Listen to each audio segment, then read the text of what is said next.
Om Shanti. Good evening, all of you. I extend a very warm welcome to you all to the last session of this exclusive online conference, Vitamins for Healthy Mind, organized by Brahma Kumaris on the occasion of World Mental Health Day. As the day falls, we all slowly go into relaxed mode. Relaxing ourselves is also important as much as we do to make ourselves active and enthusiastic. So in this evening session, we will be listening to such matters which will make our mind relaxed, soothing, but also enlighten us. It is the right time to understand and assimilate new ideas. So dear viewers, let us begin with the program. In this evening session, we have a beautiful dance by Kumari Ananya and insightful talks from eminent speakers.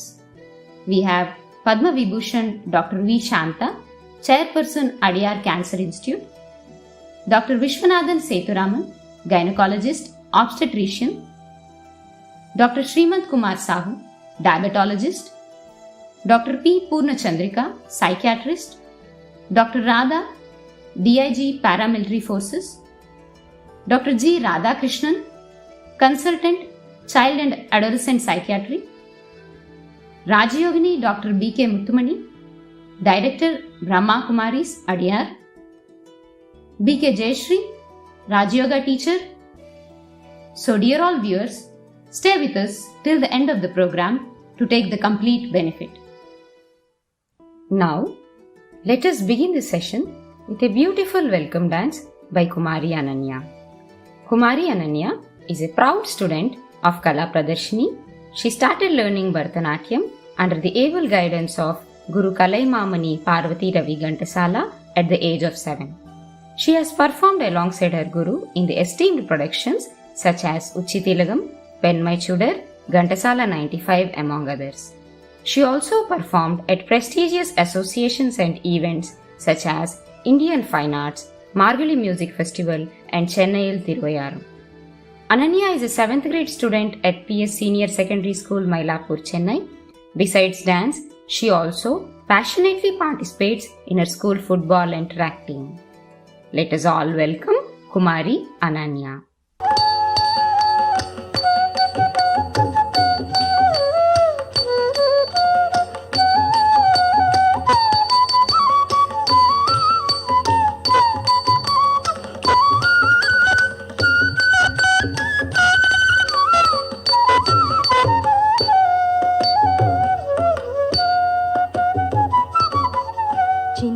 சின்ன பதம் வைத்து கண்ணா நீவா, சின்ன பதம் வைத்து கண்ணா நீவா, சின்ன பதம் வைத்து கண்ணா நீவா, சின்ன பதம் வைத்து கண்ணா நீவா, செஞ்சிலம்பு கழல் கொஞ்ச என்னை ஆளவா, செஞ்சிலம்பு கழல் கொஞ்ச என்னை ஆளவா, சின்ன பதம் வைத்து கண்ணாரேவா,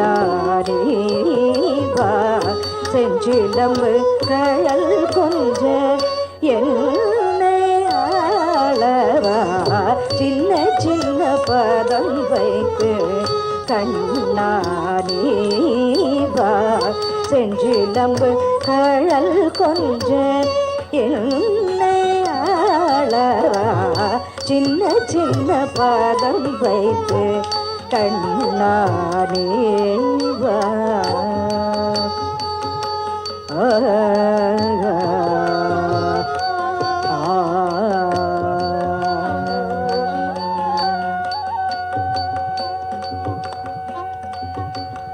நந்தன் மனைதனிலே அன்னை தயிர் கடைய, நந்தன் மனைதனிலே அன்னை தயிர் கடைய, நந்தன் மனைதனிலே அன்னை தயிர் கடைய, நந்தன் மனைதனிலே அன்னை தயிர் கடைய நந்தமனை தனிலே அன்னை தயிர் கடைய நந்தமனை தனிலே அன்னை தயிர் கடைய நந்தன் மனைகளிலே அன்னை தயிர் கடைய நந்தன் மனைகளிலே அன்னை தயிர் கடைய நந்தன் மனைகளிலே அன்னை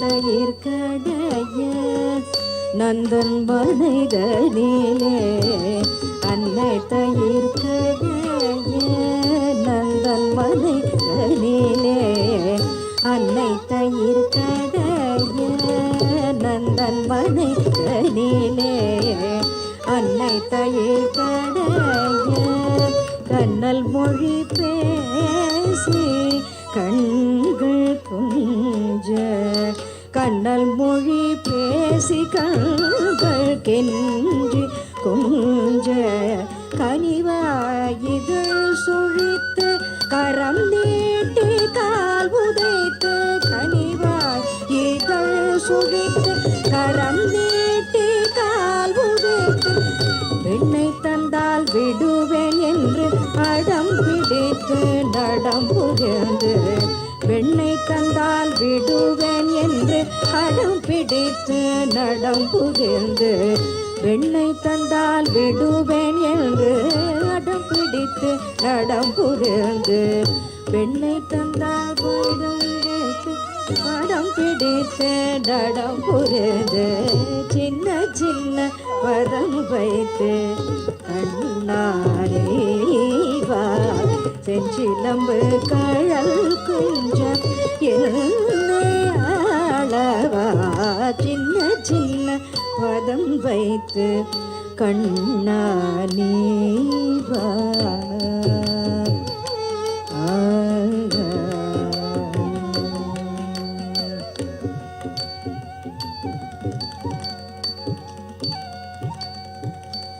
விண்வியக்க மண்மயங்க அன்னை தன் கண் கலங்க விண்வியக்க மண்மயங்க அன்னை தன் கண் கலங்க என் திசையும் புகழ்வோக இலங்கு மேனி மணியசைய என் திசையும் புகழ்வோக இலங்கு மேனி மணியசைய பணி தரித்த படி சிரத்தில் பதம் வைத்ததும் அகம் கொடுங்க மணி தரித்த படி சிரத்தில் பதம் வைத்ததும் அகம் கொடுங்க மணி தரித்த படி சிரத்தில் பதம் வைத்து குடன் அகம் கொடுங்க மணி தரித்த படி சிரத்தில் பதம் வைத்து குடன் அகம் கொடுங்க மணி தரித்த படி சிரத்தில் பதம் வைத்தது அகம் கொடுங்க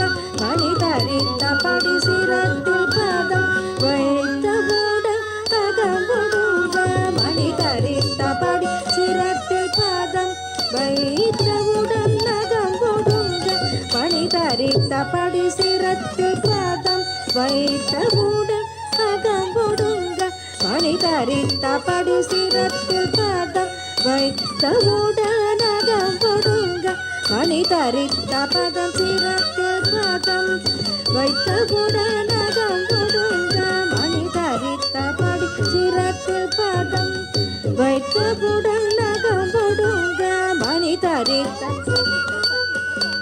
தகதிக்கு தகிட்டதோம் என்றாடிய சின்ன சின்ன பதம் வைத்து கண்ணானேவா செஞ்சிலம்பு கழல் கொஞ்ச என்னை ஆளவா சின்ன சின்ன பாதம் வைத்து கண்ணானேவா செஞ்சிலம்பு கழல் கொஞ்ச என்னை ஆளவா சின்ன சின்ன பாதம் வைத்து கண்ணானேவா செஞ்சிலம்பு கழல் கொஞ்ச என்னை ஆளவா சின்ன சின்ன பாதம் வைத்து கண்ணானேவா செஞ்சிலம்பு கழல் கொஞ்ச என்னை ஆளவா சின்ன சின்ன பாதம் வைத்து கண்ணானேவா கண்ணா கண்ணா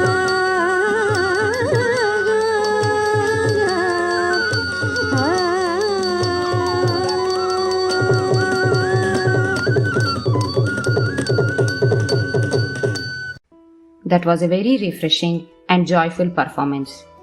Let us all bless Kumari Ananya for her future endeavors. Thank you. Now, we have with us the magnificent lady who personifies care, compassion and charisma, the living legend and goddess for many patients and families. The three elements of excellence, outreach and an ethic of care came together in the making of Padma Vibhushan Dr. V. Shanta.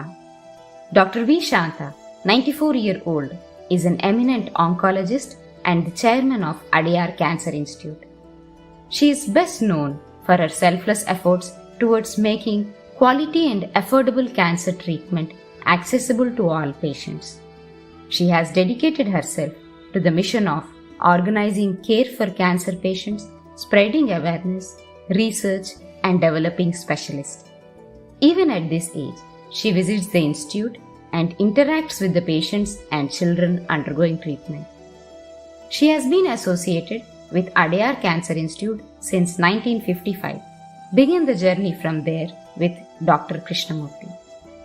She has served as a member of several national and international committees on health and medicine, including the World Health Organization's Advisory Committee on Health. Her work has won her several awards, including the Magsaysay Award, Padma Shri, Padma Bhushan and Padma Vibhushan, the second highest civilian award given by the Government of India. The award is not decorating her, it is she who is decorating and adding value to the award. Her spirit to continue contributing remains strong even today. So much to be done and so little has been done, she adds with a smile. Now let us listen to the precious words and blessings from Dr. Shanta.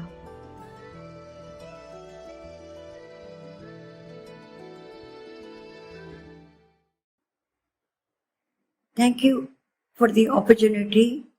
Brahma Kumaris have been our associates for a number of years.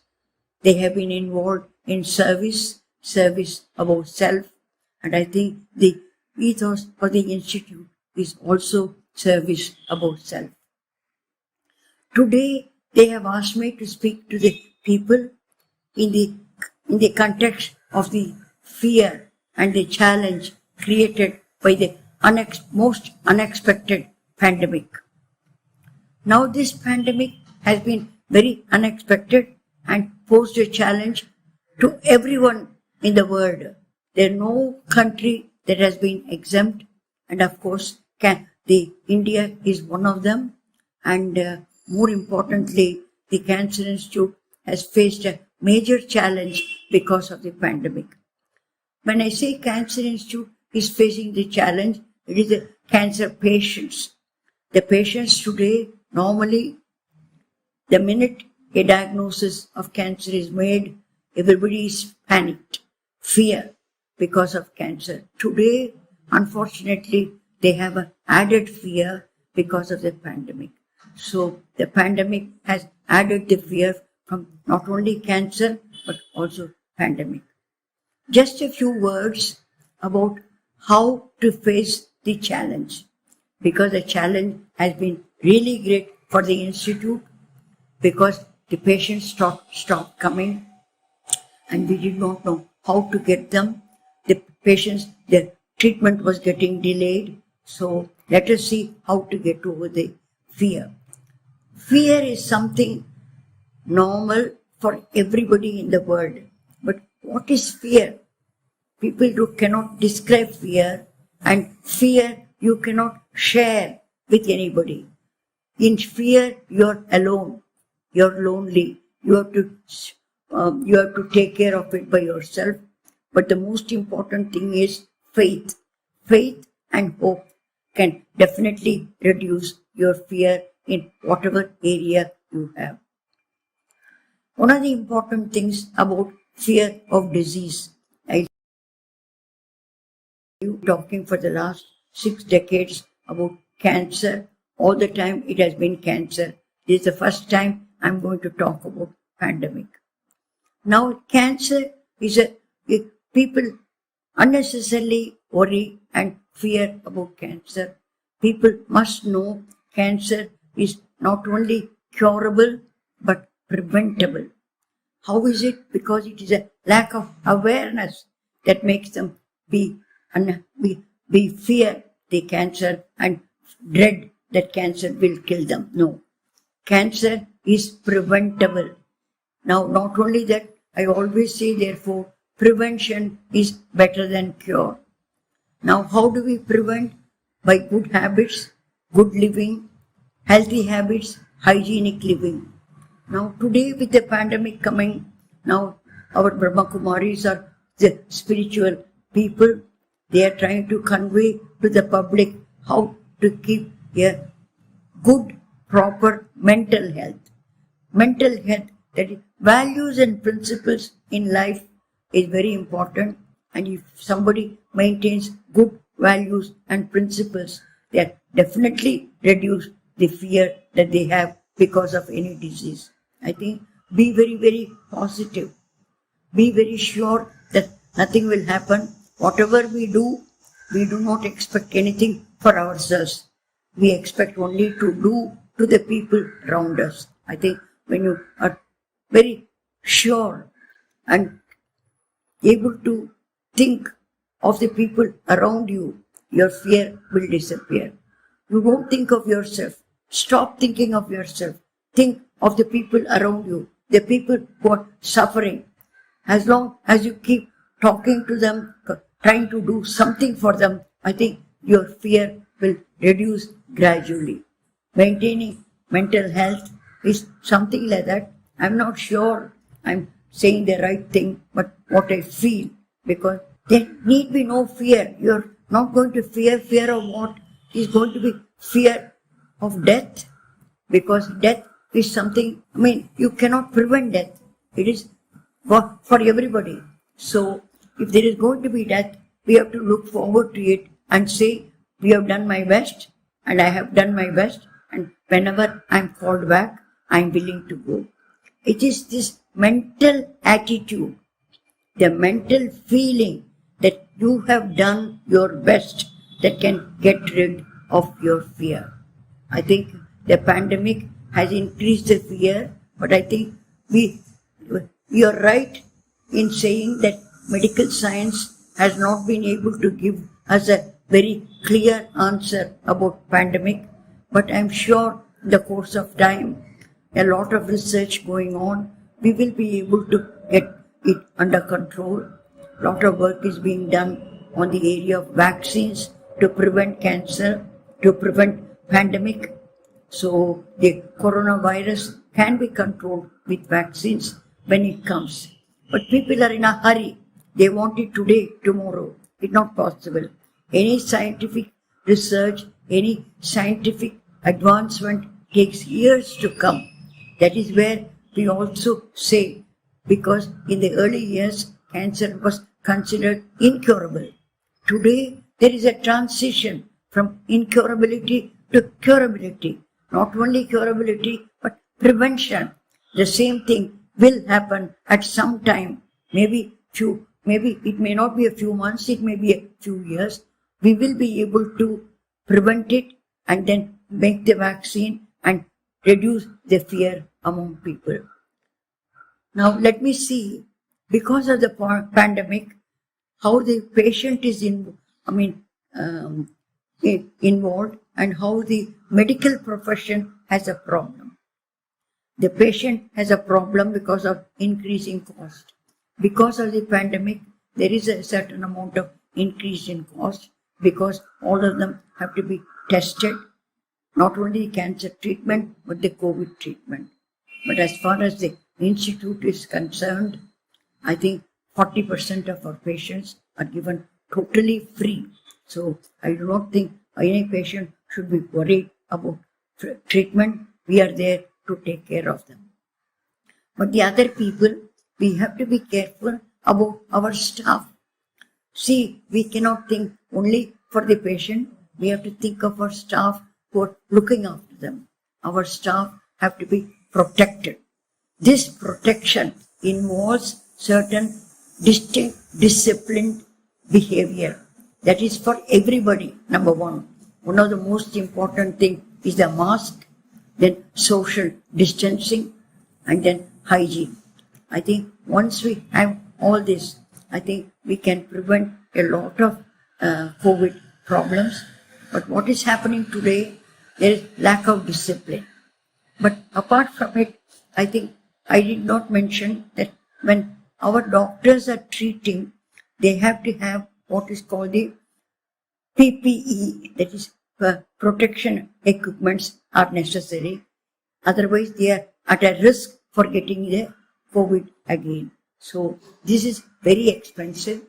And today, because we are a voluntary charitable institution, people have been very kind and have been donating a lot of gifts for PPE, both in cash and in kind.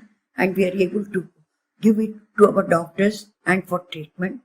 And our treatment, we have started the treatment in full swing, but still the fear is not gone. We hope with improved conditions, fear will disappear and we will be able to take on more and more patients.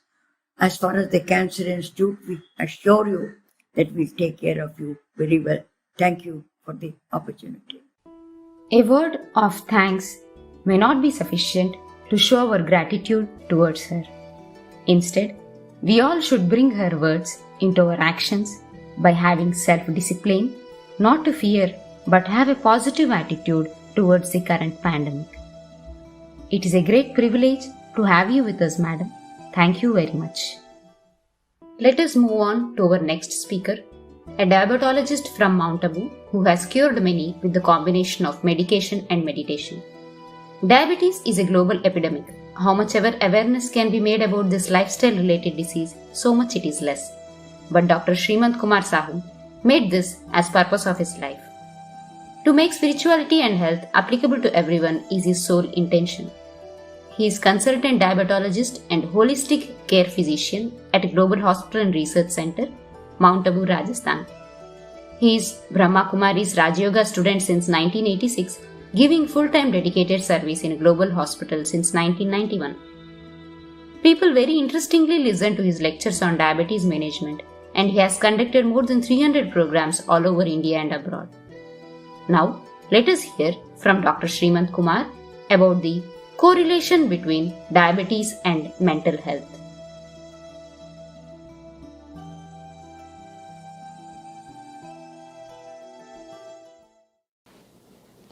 Om Shanti, welcome.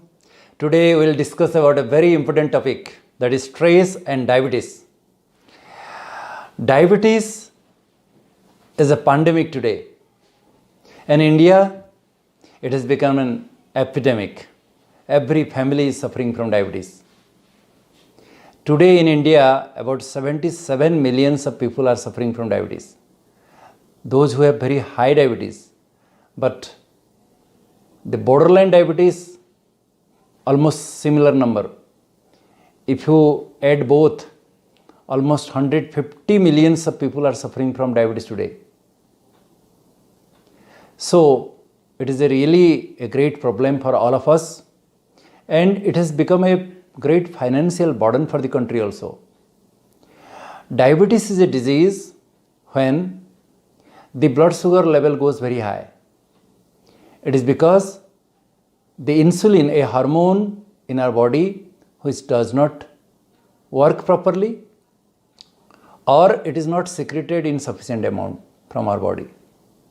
Insulin is secreted from the pancreas, a gland in our body, and when insulin is inadequate or it is not working properly, there is insulin resistance, then the blood sugar becomes very high. And when the blood sugar remains very high for a long period of time, it causes damage and dysfunction of many vital organs of the body like our brain, our heart, our kidneys, our nerves, our eyes. So many organs are affected. And the patient becomes very sick. There are so many complications and he dies very prematurely. Every year in India, almost 10 lakhs people are dying. And if you consider in the world, almost 5 millions of people are dying every year because of diabetes complication. And diabetes is a multifactorial disorder. There are so many causes. Not due to one cause it is coming. It is a multifactorial. That means it is because of many causative factors are there. One is, the most important cause is stress. In just one generation span of time, we see the lifestyle of the people throughout the globe. In India particularly, it has totally changed. Totally changed. Our dietary habits totally changed. We have all become sedentary. We have all scientific gadgets. We have motor vehicles. We have mobile phones. We have become immobile today. And because of this sedentary lifestyle, the blood sugar is going high. People are developing non-communicable diseases. So diabetes is a lifestyle disorder. People say it is a family disease we inherit from our parents, but I will tell today, because the parents do not have anything, any disease, but the young children, teenagers, they are having diabetes, high blood pressure, dyslipidemia, so many disorders.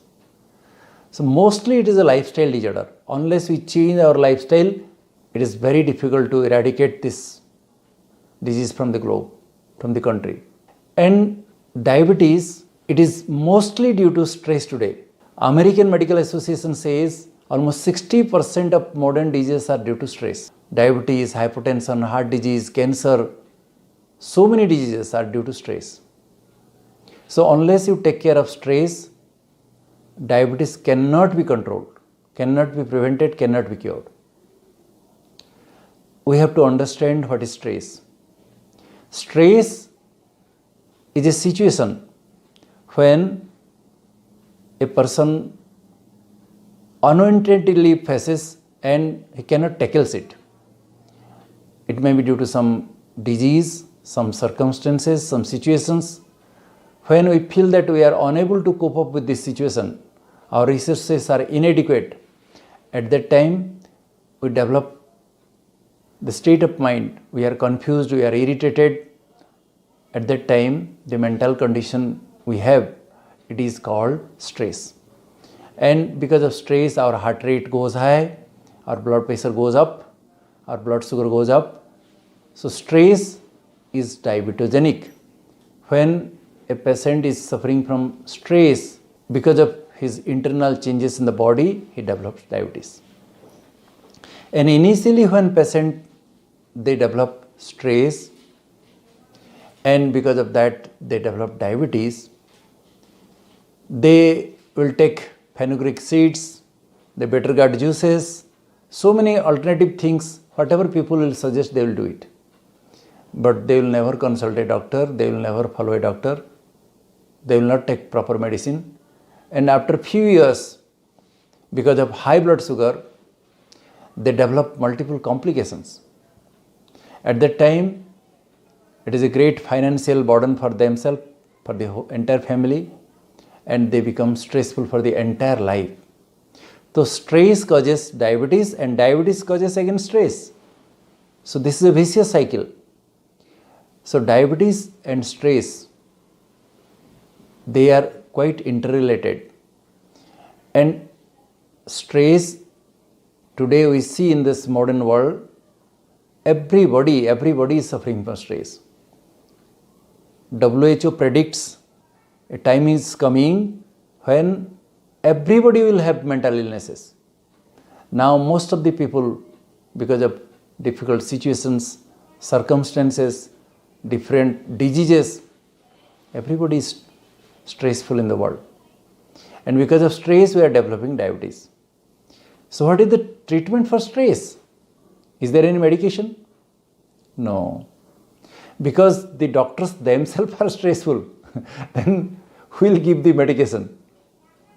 Stress is because we develop negative thoughts, waste thoughts in our mind, we develop stress.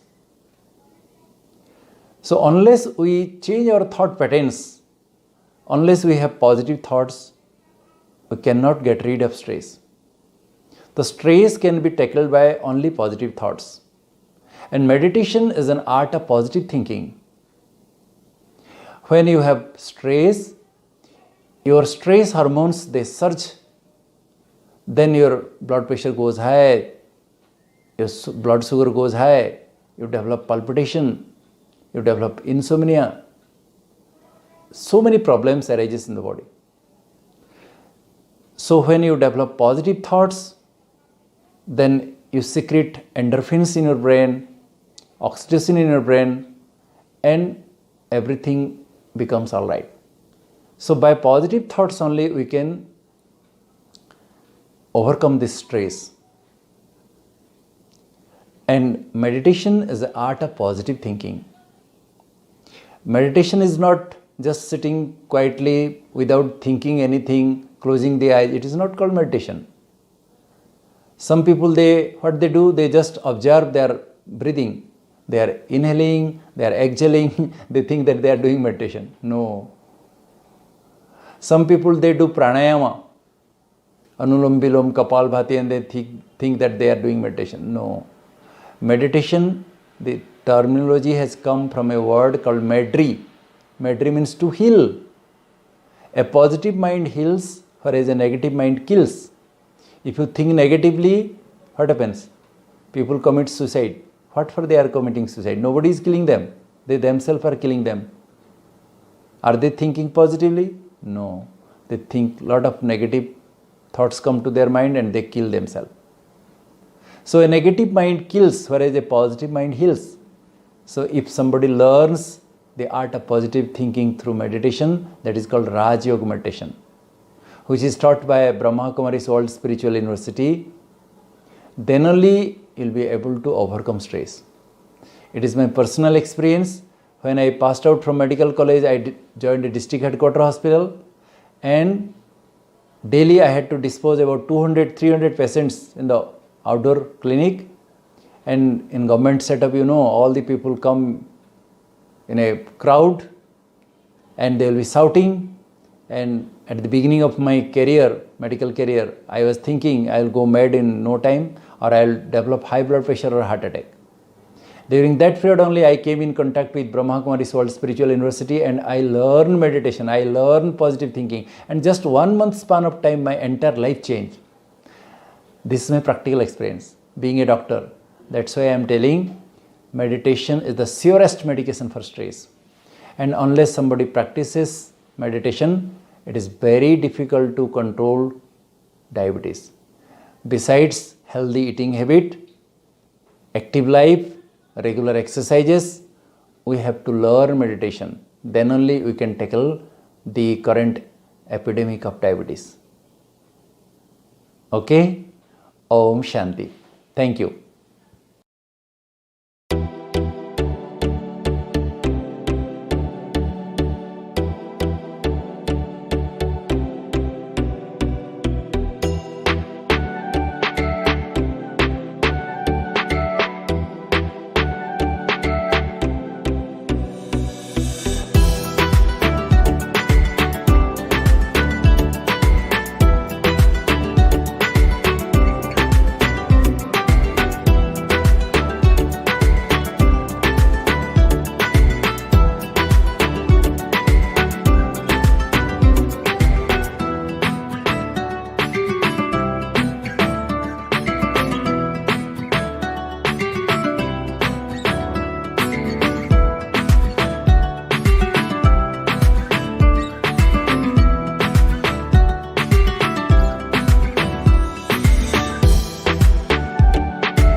Thank you very much, doctor. He gave us a very clear understanding on how stress is one of the main factors to cause diabetes, and also how practice of meditation plus positive thinking, that is Raja Yoga meditation, with proper lifestyle helps in healing diabetes. Now we have with us Raja Yogini, Dr. B.K. Muttumani. Having spent 40 years of her life in the spiritual path, she is currently serving as the Director of Brahma Kumaris Center at Adyar and its connected branches. She has been instrumental in opening many branches of Brahma Kumaris across Tamil Nadu, Pondicherry, and Andaman Nicobar Islands.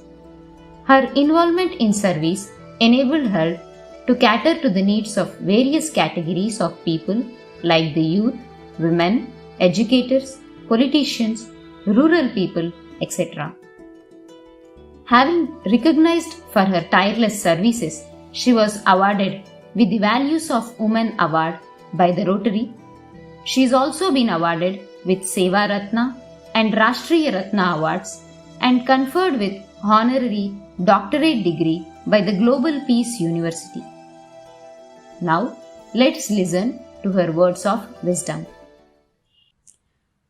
ஓம் சாந்தி. World mental health டேயை முன்னிட்டு vitamins for mental health அப்படிங்கிற தலைப்பில் conference நடந்து கொண்டிருக்கின்றது. இந்த கான்ஃபரன்ஸை பார்த்து கொண்டிருக்கின்ற பொதுமக்கள் அனைவருக்கும் என்னுடைய இனிய வணக்கங்கள்.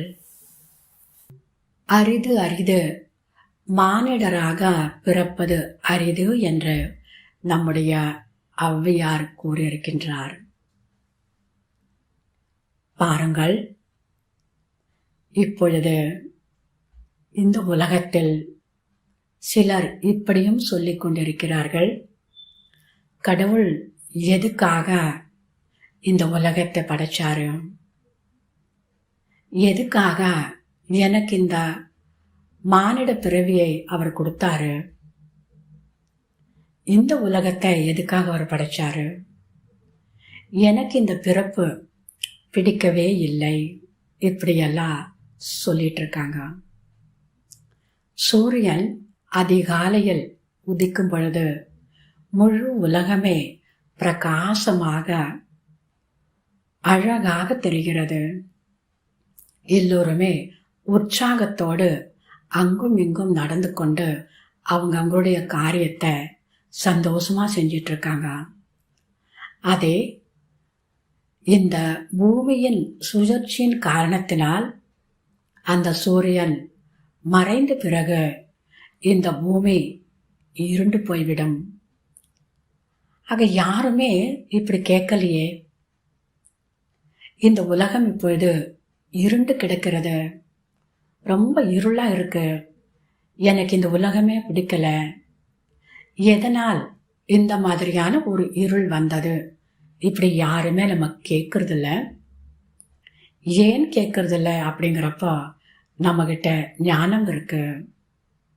பூமியை சுற்றி வரும்பொழுது தானாகவே பகல் இரவு மாறி மாறி வருது அப்படிங்கிறத தெரிந்தவுடன் நாம் மனதால் ஏற்றுக்கொண்டு அந்த இரவு நேரத்துல நாம் செய்யக்கூடிய காரியங்கள் அனைத்தையும் வைண்ட் அப் பண்ணிக்கிட்டு சந்தோஷமாக கதவெல்லாத்தையும் பூட்டிட்டு வீட்டில் நம்ம இருக்க ஆரம்பிக்கிறோம். அதே போலதான் எந்த ஒரு விஷயத்த மறந்ததுனால, எந்த ஒரு விஷயத்தினுடைய ஞானம் இல்லாத காரணத்தினால் நாம் அனைவரும் இந்த உலகத்துல மன அமைதியை இழந்து, மன ஆரோக்கியத்தை இழந்து, உடல் ஆரோக்கியத்தை நம்ம இழந்தவர்களாக ஆகிவிட்டோம். மன ஆரோக்கியம், உடல் ஆரோக்கியத்தை எதனால இழந்தவர்களாக ஆகிவிட்டோம். இதை நம்ம புரிஞ்சுக்கிட்டோம்னா எப்பவுமே சந்தோஷமா இருக்கலாம். முக்கியமாக எல்லோரும் அசாந்தியில் இருப்பதற்கான காரணம் 2 விஷயங்கள் தான். நிறைய விஷயங்கள் இருக்கு. அதுல முக்கியமாக இந்த 2 விஷயங்களை பற்றி நம்ம தெரிஞ்சுக்கிட்டோம்னா மனம் ஆரோக்கியமாயிடு, உடலும் கூட ஆரோக்கியமாயிடு. இறைவன் இந்த பூமியை படைத்தார். நம் ஒவ்வொருவரையும் நல்ல உண்மையான மனிதர்களாக, அதாவது தேவதைகளாக அவர் படைத்தார். அந்த காலகட்டத்திற்கு சொர்க்கம் என்று சொல்கின்றோம். அந்த நேரத்துல நல்ல அழகான மனம், சக்தி நிறைந்த மனம், குணங்கள் நிறைந்த மனம், அதனால சக்தி நிறைந்த ஒரு உடல், நம்மிடத்தில் இருந்த உறவுகளும் கூட ஆரோக்கியமாக இருந்தனர். அதாவது அன்பு, அமைதி, ஒற்றுமை நிறைந்த ஓர் உறவுகள் இருக்கும் பொழுது அங்கு மகிழ்ச்சி இருந்தது, அமைதி இருந்தது. அதன் பிறகு நமக்கு இன்னும் தூய்மையான செல்வத்தையும் அவர் கொடுத்தார்.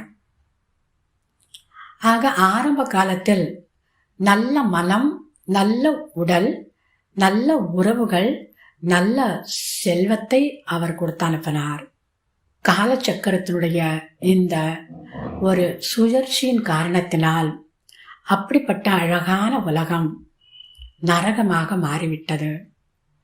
அதனாலதான் இன்னைக்கு நம்ம ஒவ்வொருத்தரும் இப்படி பேசிட்டு இருக்கிறோம்.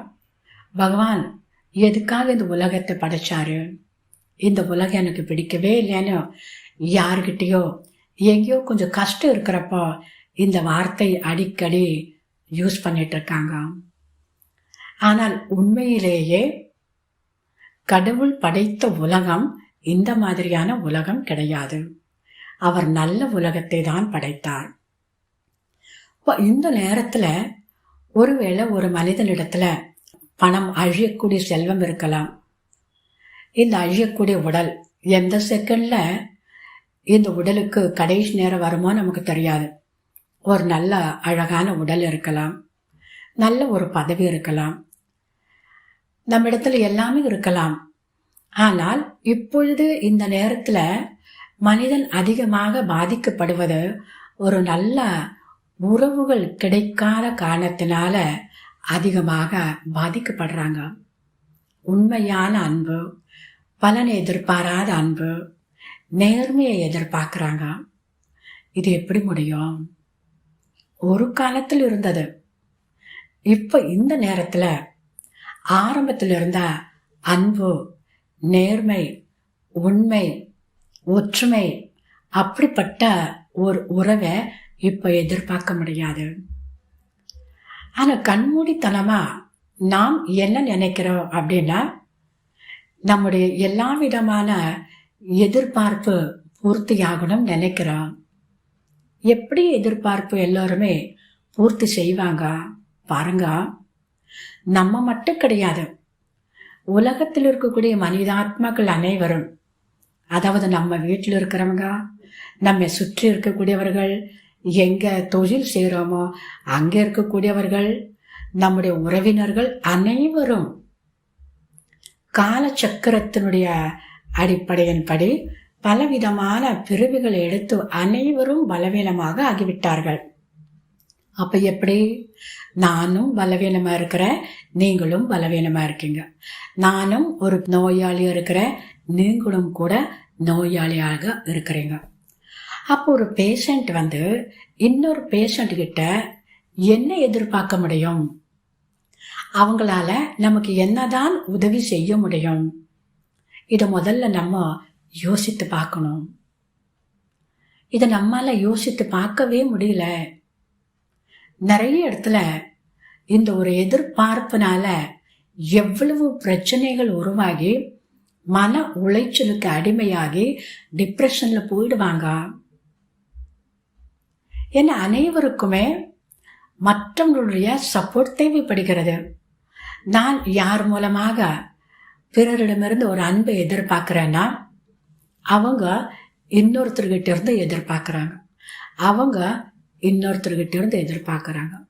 அப்போ ஒருத்தர் இன்னொருத்தர்கிட்ட இருந்து வாங்கக்கூடியவர்களாகவே இருக்கிறோமே தவிர நம்மால பிறருக்கு கொடுக்க முடியல. ஏன்னா எல்லோருமே ஒரே போல் இருக்கிறோம். அப்ப சரி, இதுக்கான தீர்வு தான் என்ன? நிச்சயமா தீர்வு இருக்கு. எப்படிப்பட்ட பிரச்சனை இருந்தாலும் அதுக்கான ஒரு தீர்வு இருக்கு.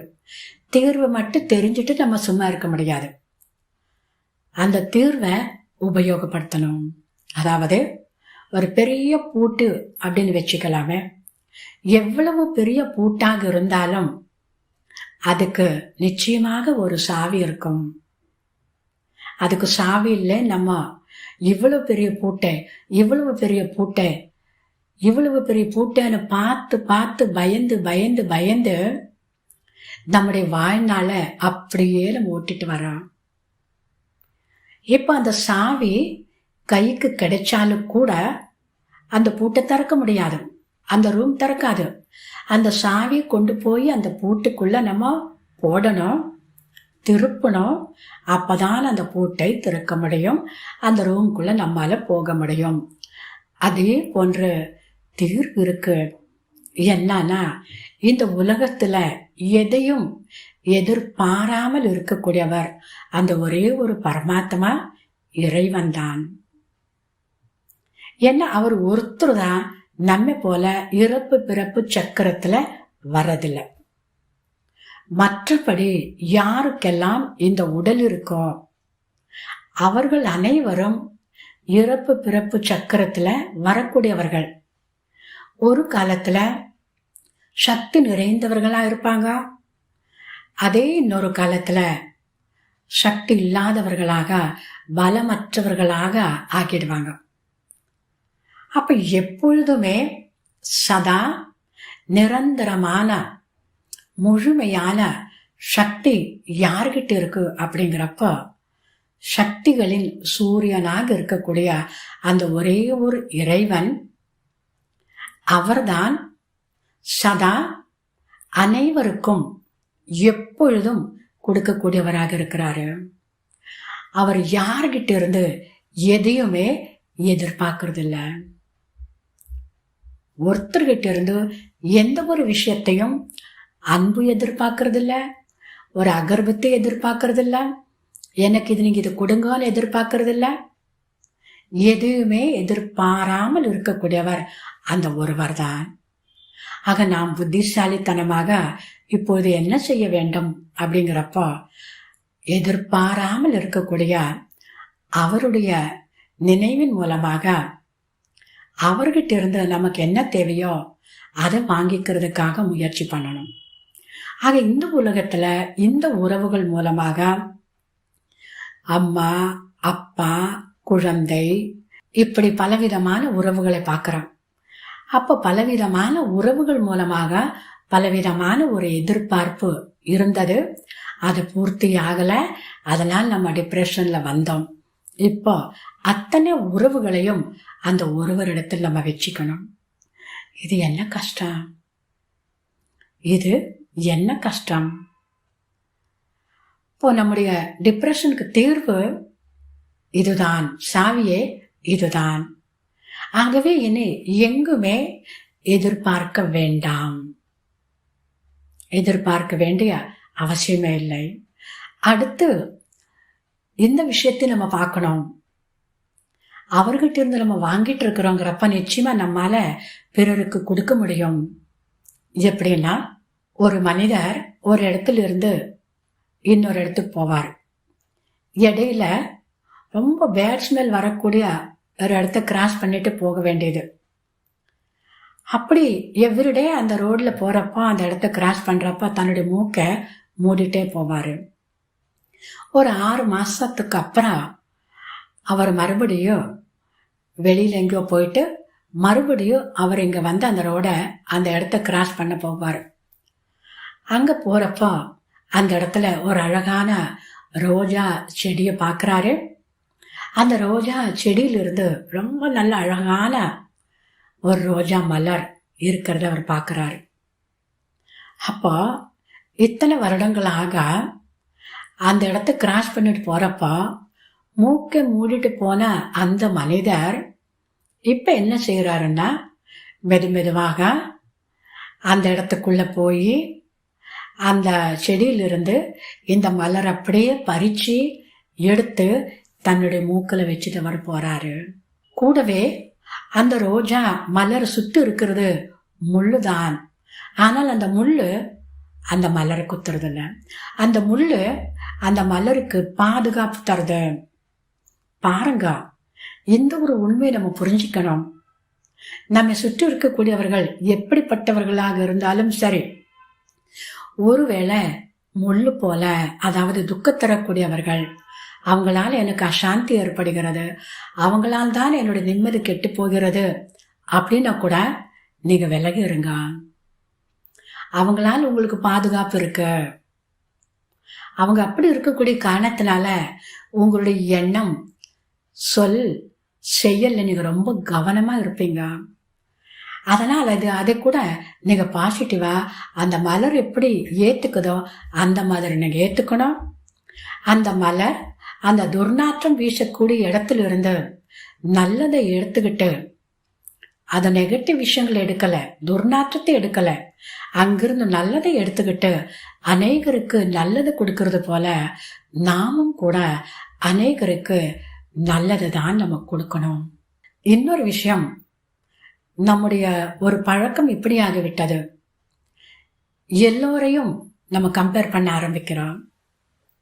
ஆனா பாருங்களேன், ஒரு அழகான ஒரு கார்டன் பார்க்குறோம். அந்த கார்டன்ல விதவிதமான மலர்கள், நிறங்கள், வடிவங்கள், நறுமணம் இருக்கக்கூடிய அந்த கார்டன் பிடிக்குமா? இல்லை எல்லா மலர் ஒரே கலர், ஒரே நறுமணம், ஒரே மாதிரியான வடிவம், எந்த கார்டனுக்கு வந்து பிரைஸ் கொடுப்பாங்க? எங்க வித்தியாசம் ஏற்பட்டதோ, வித்தியாசம் இருக்கின்றதோ அந்த வித்தியாசமான அந்த கார்டனுக்கு தான் பிரைஸ் கொடுக்கப்படும். அதே போல இந்த உலக நாடக மேடையில நாம் அனைவரும் நடிக்க வந்திருக்கிறோம். இந்த இடத்துல எல்லோருடைய நடிப்பு ஒரே மாதிரி இருக்க முடியவே முடியாது. எல்லோருடைய நடிப்பு ஒரே மாதிரி இருந்தது அப்படின்னா இந்த நாடகத்தை யார் ரசித்து பார்ப்பார்கள்? அப்படி இருக்கவே முடியாது. ஆக இந்த ஒரு நம்ம அங்க இங்க பிறரை ஒப்பிட்டு பார்க்காமல் இருக்க முடியும். அப்படி இருப்பதற்கான ஒரு சாவிதான் இதை நம்ம புரிஞ்சுக்கணும். இந்த உலக நாடக மேடையில நான் ஒரு நடிகன், நான் யாரையும் ஒப்பிட்டு பார்க்க கூடாது. ஏன்னா இந்த ஒரு கம்பேரிசன் குணம் வந்த உடனே இது சும்மா விடுறதில்ல, நமக்குள்ள ஒரு தாழ்வான எண்ணத்தை உருவாக்க ஆரம்பிக்குது. மெதுவாக கடவுள் அவங்கள அப்படி வச்சிருக்காரு, என்னையே இப்படி வச்சிருக்காரு, அவங்களுக்கு அவ்வளோ கொடுத்துருக்காரு, அவங்க கிட்ட இருக்கிறது எனக்குள்ள இல்லை, எனக்கு இவரது கொடுக்கல, என்ன இப்படி பண்ணிக்கிட்டாரு, இப்படி பிறரை பார்த்து பார்த்து பார்த்து நமக்குள்ள அந்த ஒரு தாழ்வான எண்ணத்தை நம்ம உருவாக்கிக்கிறோம். அப்ப அந்த தாழ்வான எண்ணம் உருவான உடனே நம்ம என்ன செய்வோம்? மெதுவாக நம்மிடத்தில் இருக்கக்கூடிய நல்ல ஒரு திறமைகள், நல்ல ஒரு கலை இருக்கலாம், அதை நம்ம இழக்க ஆரம்பிக்கிறோம். மெதுவா அதை நம்ம இழக்க ஆரம்பிக்கிறோம். அப்படி இருக்கும் பொழுது எந்த நேரத்துல எந்த இடத்துல என்ன வேலை செய்யணுமோ நம்ம அதை செய்ய மாட்டோம். அப்ப எங்க கால் வச்சாலும் அங்க தோல்வியே தோல்விதான். கடைசியில் என்ன சொல்வா? கோவிலுக்கே போக மாட்டோம். கடவுள் என்ன பண்ணாரு, என்ன கடவுள் என்னுடைய வாழ்க்கை எப்படி ஆக்கிக்கிட்டாரு, நான் எதுக்காக கோவிலுக்கு போகணும், நான் எதுக்காக சாமி கும்பிடணும், நான் எதுக்காக பகவான் நினைக்கணும், இப்படியெல்லாம் சொல்ல ஆரம்பிச்சிடுறோம். ஆனால் ப்ராப்ளம் எங்க இருந்தது? எங்க ப்ராப்ளம் இருந்தது? இந்த உலக நாடக மேடையில நான் ஒரு நடிகன், அனைவரும் நடிகர்கள். ஒவ்வொரு நடிகனுடைய நடிப்பு வேற வேற. என்னுடைய நடிப்பு அநேக நடிகர்களை விட வித்தியாசமான நடிப்பு. என்னை போல இவ்வுலகில் யாராலும் நடிக்கவே முடியாது. எவ்வளவுதான் பிறர் பாடினாலும் என்னை போல் பாட முடியாது. எவ்வளவுதான் நடனமாடக்கூடியவர்களாக இருந்தாலும் என்னுடைய நடனத்தை போன்று அவர்களால் ஆடவே முடியாது. ஆக எந்த ஒரு காரியம் நான் செய்கின்றேனோ என்னை போன்று வேறு யாராலும் செய்யவே முடியாது. என்னுடைய தனித்துவம், அதாவது இந்த உலகத்தில் ஒரு யூனிக் பர்சன் நான். என்னை விட யாராலும் என்னை போல நடிக்கவே முடியாது. இதை நம்ம புரிஞ்சுக்கணும். இதை புரிஞ்சுக்கிட்டோம்னா நம்ம அங்கங்க கம்பேர் பண்ண மாட்டோம். ஆகவே இந்த நல்ல நாள்ல அனைவருக்கும் இந்த ஒரு வெளிச்சம், இந்த ஒரு தெளிவு கிடைத்திருக்கும் என நான் நினைக்கின்றேன். இந்த 2 விஷயங்களை முற்றிலும் வேரோடு எடுத்து தூரம் நம்ம போட்டோம். எதிர்பார்ப்பது, இரண்டாவதாக பிறருடன் ஒப்பிடுவது. இதற்கான தீர்வுதான் நான் அழியாத ஆத்மா, நான் நாடக மேடையில் நடிக்க வந்துள்ளேன். இறைவன் ஜோதிஷ் சுரூபமானவர் முழு உலகத்துக்கு தந்தையாக இருக்கின்றார். அந்த ஒரே ஒரு இறைவன், அந்த ஒரு நண்பன் மூலமாகத்தான் நான் எதிர்பார்க்க வேண்டும். நான் அந்த இறைவன் எப்படி முதலில் என்னை தேவனாக, தெய்வீக குணங்கள் நிறைந்த மனிதனாக ஆரம்பத்தில் ஆக்கியிருந்தாரோ, அந்த தெய்வீக தன்மை நிறைந்த அந்த மனிதர்களோடு தான் நான் என்னை ஒப்பிட்டு பார்த்து எனக்குள் குணங்களையும் கலைகளையும் சக்திகளையும் வளர்த்து கொள்ள வேண்டும். நல்லது. ஓம் சாந்தி. Thank you, sister, for enlightening us on how acceptance without expectation gives peace of mind. And the key to unlock the locks of various challenges is inner strength. Moving ahead, we have with us Professor Dr. S. Vishwanathan, a very warm and friendly person with focused vision and great energy. He is currently serving as Professor and Medical Superintendent at P.K. Das Institute of Medical Sciences. He is specialized in obstetrics and gynecology. He is also consultant Mind, Body and Aesthetic Medicine, Z Clinic, Chennai. He was also the founder director, Center for Yoga Studies, Annamalai University. Lot of work being carried out under his leadership to reduce the maternal and neonatal mortality and morbidity. He performed 10,000 plus minor and major ONG surgeries. Just at the time when the holistic approach of yoga is being looked upon by the medical profession, he established Center for Yoga Studies at Annamalai University in 1998. He designed curriculum for yoga programs from certificate course to PhD level. He educated more than 15,000 students on drug awareness and power of youth. He trained more than 50,000 people in yoga. As one passionately involved in human development, he received many prestigious awards and honors from various institutions. Today, in this session, he is going to suggest simple ways to build a better mental health. Let us hear from Dr. Vishwanathan. My dear friends, இப்போ எப்படி mental ஹெல்த்தை நல்லா வச்சுக்கலாம், remedy solution என்ன அப்படிங்கிறத பற்றி பார்ப்போம். முதல்ல don't rush, just slow down. Rush பண்ணி ஒன்றும் ஆக போகிறது இல்லை, just slow down. Second, you have to plan, organise and visualise 2/3 of the time. எந்த டாஸ்க் எடுக்கிறதுக்கு முன்னாடியும் நீங்கள் அதுக்கு கொடுக்கணும். என்ன பண்ண போகிறோம், எப்படி பண்ண போகிறோம், ஆர்கனைஸ் பண்ணிக்க போகிறோம். கிரேட்டஸ்ட் ஆஸ்பிரேஷன் இஸ் ஆர்கனைசேஷனுங்கிறாங்க. எதை பண்ண போகிறோம், எப்படி பண்ண போகிறோம், ஒரு பிளான் அது இல்லாமல் இன்னொன்று அதை விஷன் பண்ணி பார்க்கணும். அப்போ அது உங்களுக்கு ஈஸியாக கை கொடுக்கும். அடுத்தது பார்த்தீங்கன்னா be with good energy, feel good factory. எதெல்லாம் உங்களுக்கு குட்டாக இருக்கோ அதுதான் லைஃப். ஒரு மியூசிக்காக இருக்கட்டும், ஒரு ட்ராமாவாக இருக்கட்டும், பார்க்காக இருக்கட்டும், உங்களுக்கு என்ன பிடிக்குது, யாரோட இருந்தால் உங்களுக்கு நல்லா இருக்கும், அதை ஃபாலோ பண்ணுங்க. பி வித் குட் எனர்ஜி, நல்ல energetic places, temples, meditation centres, good people, empowering books, அதெல்லாம் நீங்கள் ஃபாலோ பண்ணலாம். புக்ஸ் நல்ல ஹேபிட்டுங்க, புக்ஸ் ரீட் பண்ணுறது. இந்த நெகட்டிவ் எனர்ஜி வேம்பயர்ஸ் இருப்பாங்க, நல்ல வேர்டு, எனக்கு பிடிச்ச வேர்டு வேம்பயர்ஸ். எனர்ஜியை ட்ரெயின் பண்றவங்க, நீ சரியில்லை, நீ தப்பு, அப்படி பண்ணக்கூடாது, இப்படி பண்ணக்கூடாது அப்படின்னு போட்டு நல்லா நல்லா படிக்கிற குழந்தை பத்தி நீ என்னன்னா நல்லா படிக்கணும், அதை பண்ணணும், இந்த மாதிரி அட்வைஸ் பண்ணிக்கிட்டு அது நெகட்டிவ் எனர்ஜியை ட்ரெயின் பண்றவங்க, அதை அவாய்ட் பண்ணுங்க. ரொம்ப ரொம்ப important my dear friends, good habits. Early morning எந்திரிக்கிறது, ஒரு கரெக்டாக உங்களுக்குள்ள ஒரு ரொட்டீன். மார்னிங் எந்திரிக்கிறது, கொஞ்ச நேரம் ப்ரேயர் பண்ணுறது, மெடிடேஷன் பண்ணுறது, இத்தனை மணிக்கு சாப்பிட்றது, ஒரு குட் ஸ்டடீஸ் பண்ணுறது, கேம் விளையாடுறது, உங்களுக்கு எப்படி வேணுமோ அந்த குட் ஹேபிட்ஸை அப்படியே இன்கல்கேட் பண்ணி நீங்கள் கொண்டு வந்துடணும். அடுத்தபடியாக ரொம்ப important manage your thoughts, manage your feeling. அது எமோஷனல் இன்டெலிஜென்ஸுங்கிறாங்க. தேவையில்லாமல் ஆர்கியூ பண்ணணுங்கிறது இல்லை.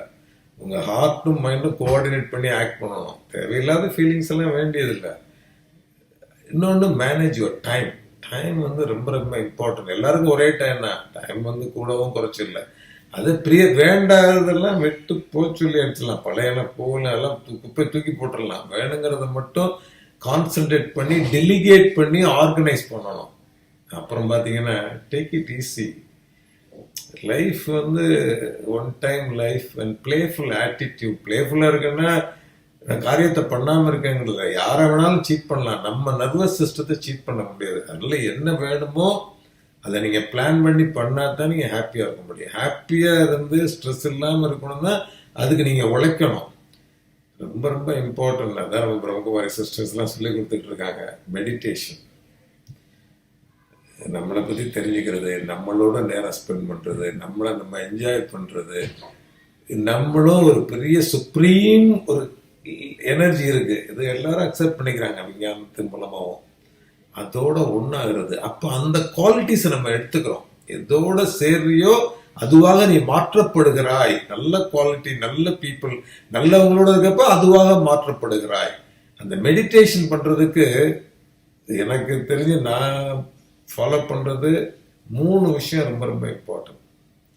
ஒன்று லவ்ஃபுல்லாக, ரொம்ப லவ்ஃபுல்லாக, உங்களோட லவ்ஃபுல்லாக இருக்கணும். இன்னொருத்தரை லவ் பண்ணணும். வாசுதேவ குடும்பம் எல்லாரையும் லவ் பண்ணணும். வார்த்தையில், வாயில் வார்த்தை இல்லை. உண்மையாக லவ் பண்ணால் எங்கேயும் டென்ஷன் பாருங்கள்.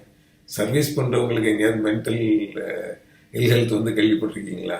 லவ். எல்லாரும் நம்ம பீப்புள் தான். இன்னொன்று நன்றி உணர்வு. நன்றி உணர்வு பண்ணினா குட் கெமிக்கல்ஸ் பிரெயினில் உங்களுக்கு செக்ரீட் ஆகுதுங்கிறாங்க. என்கெஃபலின்ஸ், என்டார்ஃபின்ஸ், இதெல்லாம் குட் கெமிக்கல்ஸ்.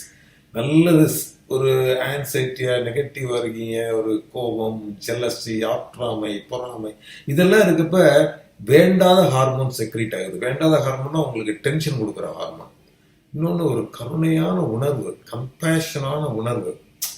மற்றவங்களுக்கும் ஏதோ ஒரு இஷ்யூஸ் இருக்கு எல்லாருக்கும் அப்படின்னு இந்த உணர்வுகள் கொண்டு வர்றப்ப நம்மளுடைய மென்டல் ஹெல்த் ரொம்ப ஆப்டிமமா இருக்கும்.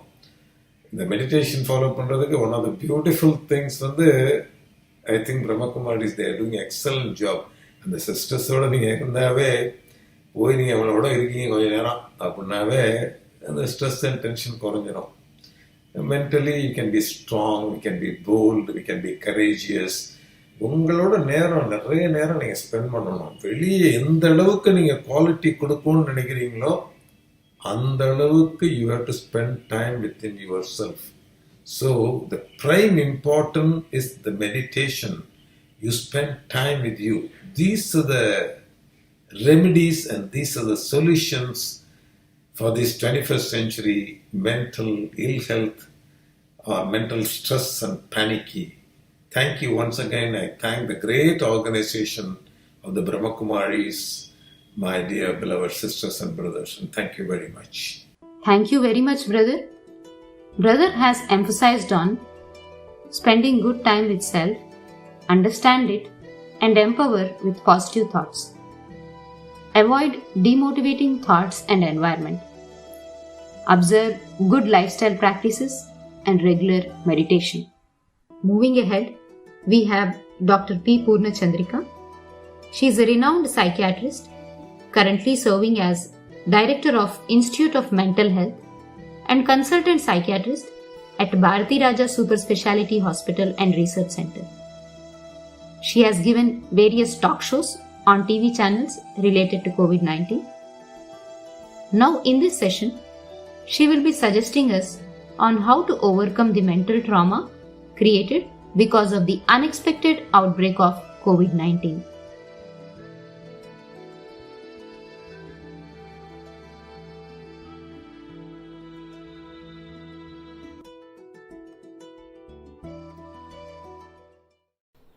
COVID-19 மனப்பதட்டம்.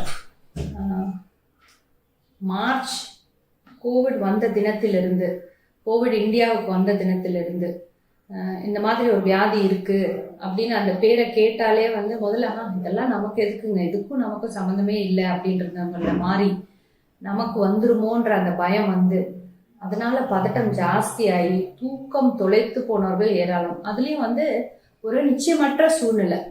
பள்ளிக்கூடங்கள் மூடிடுச்சு, மால் இல்லை, பீச் கூட மூடி. இதுதான் வாழ்க்கையில முதல் தடவை பார்க்குறேன். நம்மளுடைய வாழ்வாதாரம் பாதிக்கப்பட்டிருக்கு. பல பேர் நாளைக்கு வேலை கிடைக்குமா, வேலை கிடைக்காதா, நாளைக்கு எங்க இருக்க போறோம், வாடகை கொடுக்க முடியலையே. நிறைய இடத்துல அதுவும் மனநலம் பாதிக்கப்பட்டவங்க வச்சிருக்கவங்கலாம் அந்த வாழ்வாதாரத்தை நம்பி இருக்கவங்கலாம் வாழ்வாதாரம் இல்லைன்னா வீட்டை காலி செய்யக்கூடிய நிலைமை. இந்த மாதிரி எல்லா இடத்துலயும் ஒரு நிச்சயமற்ற தன்மை. ஓடிட்டு இருந்த கணவன் மனைவி ஒரே டைம்ல 24 மணி நேரம் வீட்டுல இருக்க வேண்டிய சூழ்நிலை. அதனால பல பிரச்சனைகள். பள்ளிக்கூடம் போய் ஓடி ஆடி விளையாட குழந்தைகள் எல்லாம் வீட்டுல இருந்துட்டு ஆன்லைன் கிளாஸஸ் படிக்கிறாங்க. இதனால பல ப்ராப்ளம். ஸோ இது ஒவ்வொருத்தர் பார்வையில இருந்தும் பார்த்தா, ஒரு பிணியாளரா, ஒரு பேஷண்டா எனக்கு ஒரு பதட்டம் வருது, எனக்கு ஒரு பேஷண்ட்டுமே வேணாம், சாதாரணமாவே எனக்கு ஒரு பதட்டம் வந்துருதுன்னா எப்படி பயப்படுறாங்கன்னா, எனக்கு வந்துருமோன்றது ஒரு இது. அடுத்தது என்னால மற்றவங்களுக்கு வந்துருமோன்னு அதனால வர குற்ற உணர்வு, இதனால ஒரு தூக்கமின்மை. அப்புறம் நான் படுத்துட்டேன்னா என்னால எப்படி குடும்பத்தாரை பார்க்க முடியும். அப்போ இந்த பதட்டத்துல என்ன ஆகும்னா, இது ஒரு எல்லா வகையிலையும் பாதிப்பு உண்டாகுது. சிந்தனையில தெளிவில்லாததுனால என்ன ஆகுது, சிந்தனையில ஒரு குழப்பம், ஒரு பதட்டம். ஐயோ எனக்கு வந்துருச்சுன்னா எனக்கு என் குடும்பத்துக்கு அடுத்தது எனக்கு வேலை போய், இந்த மாதிரி அப்படியே ஒரு பலவிதமான சிந்தனைகள் தொடர்ச்சியா ஓடுது. அப்போ இதோட ரொம்ப எக்ஸ்ட்ரீமா ரொம்ப மோசமா யோசிக்கிறது சரி வந்தா தானே, நான் அது வர்றதுக்கு முன்னால நானே ஏதாவது பண்ணிக்கலாமே அப்படின்ற அளவுக்கெல்லாம் முடிவெடுத்து, அதுவும் இந்த கொஞ்ச நாள்ல நடந்துதான் இதுவாச்சு. இன்னொன்னு 24 மணி நேரமும் என்னென்ன அதை பத்தி சொல்றாங்களோ அது வர சோர்ஸ். இப்போ நம்ம இதை திறந்தாலே, நம்மளுடைய மொபைலை திறந்தாலே எல்லா செய்திகளும் கொட்டி கிடக்கு.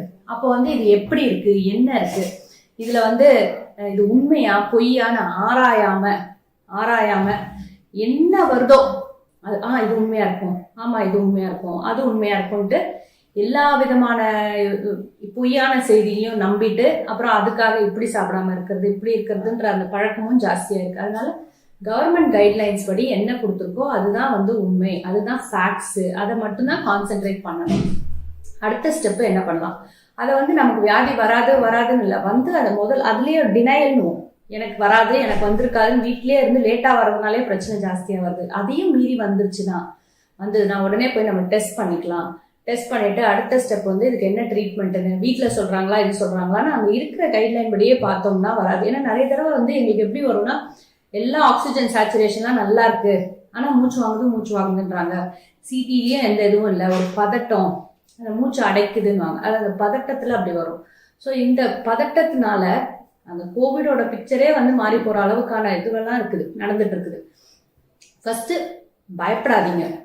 எல்லாருக்கும் இது ஃபேக்ட் என்ன சொல்லுது, 2% கம்மியா தான் மார்டாலிட்டி. அது 89-90% பேருக்கு பிரச்சனை இல்லை. அதனால நமக்கு வந்துருமோன்னு பயப்படுறத விட நமக்கு சுகர் இல்லை, இது இல்லை, இது வந்துச்சுன்னா நம்ம அடுத்த ஸ்டெப் டாக்டர் கிட்ட போகலாம். அடுத்தது என்ன பண்ணலாம் அப்படின்னு சொல்லிட்டு பண்ணோம். அடுத்தது எல்லாத்தையும் நம்ம கண்ட்ரோல் பண்ணணும்னு முடியாது. சில இது நம்ம கையில இல்லை. அதனால இல்லாத சில விஷயங்களை நம்ம பிடிச்சிட்டு இது இருக்கணும், இது நம்ம மாற்றணும், இதை நம்ம மாற்றணும்னு பண்ண வேணாம்.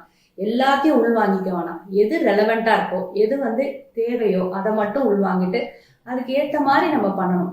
இதில் எப்படி சொல்லுவோம்னா, அடுத்தது பேசுங்க. ரொம்ப குழப்பமா இருக்கு, ரொம்ப இதுவாக இருக்குன்னா பேசுங்க. உங்கள் ஃப்ரெண்ட்ஸ் கிட்ட பேசுங்க, தெரிஞ்சவங்க கிட்ட பேசுங்க, மனநல ஆலோசகர்கிட்ட பேசுங்க, மனநல மருத்துவர்கிட்ட பேசுங்க, எல்லாருக்கிட்டையும் பேசுங்க. அதுக்கு அடுத்த ஸ்டெப்பு ரொம்ப இதுவாக இருந்துச்சுன்னா ட்ரீட்மெண்ட்டு நாங்கள் பண்ணுவோம். எங்களோட பேசுகிறோன்னா நாங்கள் தான் இல்லை, யார் கூடயாவது பேசலாம். இன்னொன்று நம்ம லீவில் இருக்கிறதுனால ஒரு எல்லா டைமுக்கும் எழுந்து எல்லா டைமுக்கும் இல்லாமல் கொஞ்சம் எக்ஸசைஸ் பண்ணுறது, கொஞ்சம் நல்லா ஹெல்த்தியாக சாப்பிட்றது, இந்த மாதிரியான ஹெல்த்தியான பழக்க வழக்கங்கள், நல்ல ஆரோக்கியமான பழக்க வழக்கங்களில் ஈடுபட்டா இந்த பதட்டம்ன்றது எல்லா இதுவும் நீங்கள் ஃபாலோ பண்ணணும். ஃபர்ஸ்ட் இப்போ ஆல்மோஸ்ட் லாக்டவுன்ல இருந்து அன்லாக் ஸ்டேஜ்க்கு வந்துட்டோம். அதனால நம்ம கிட்டத்தட்ட வர்ஸ்ட்டை கடந்து வந்துட்டோம். அதனால இதுவும் கடந்து போகும் என்ற நம்பிக்கையுடன் ஒவ்வொரு நாளையும் எதிர்நோக்குவோம். Thank you, madam. After listening to her, by now, the viewers would have understood how various insecure feelings created by us are causing unnecessary stress and anxiety within us. She also suggested not to overthink about the problem on which we do not have control. Instead, move to the solution path, take good diet, exercise, open up and talk about the issues, and calm down. Moving ahead, we have Dr. G. Radhakrishnan, currently serving as Associate Professor of Nursing, NIMHANS. He is also the General Secretary, Indian Society of Psychiatric Nurses, and member of Life Fellow, Indian Association for Child and Adolescent Mental Health. He also received Florence Nightingale Nurses Award in the year 2007. During the current pandemic, children are invariably exposed to mobile, internet, and social media for studies. Does this exposure will have an impact on their physical and mental health? Is there any guideline for both parents and teachers on how to nurture child's life? Let's listen answers for these questions from Dr. G. Radhakrishnan.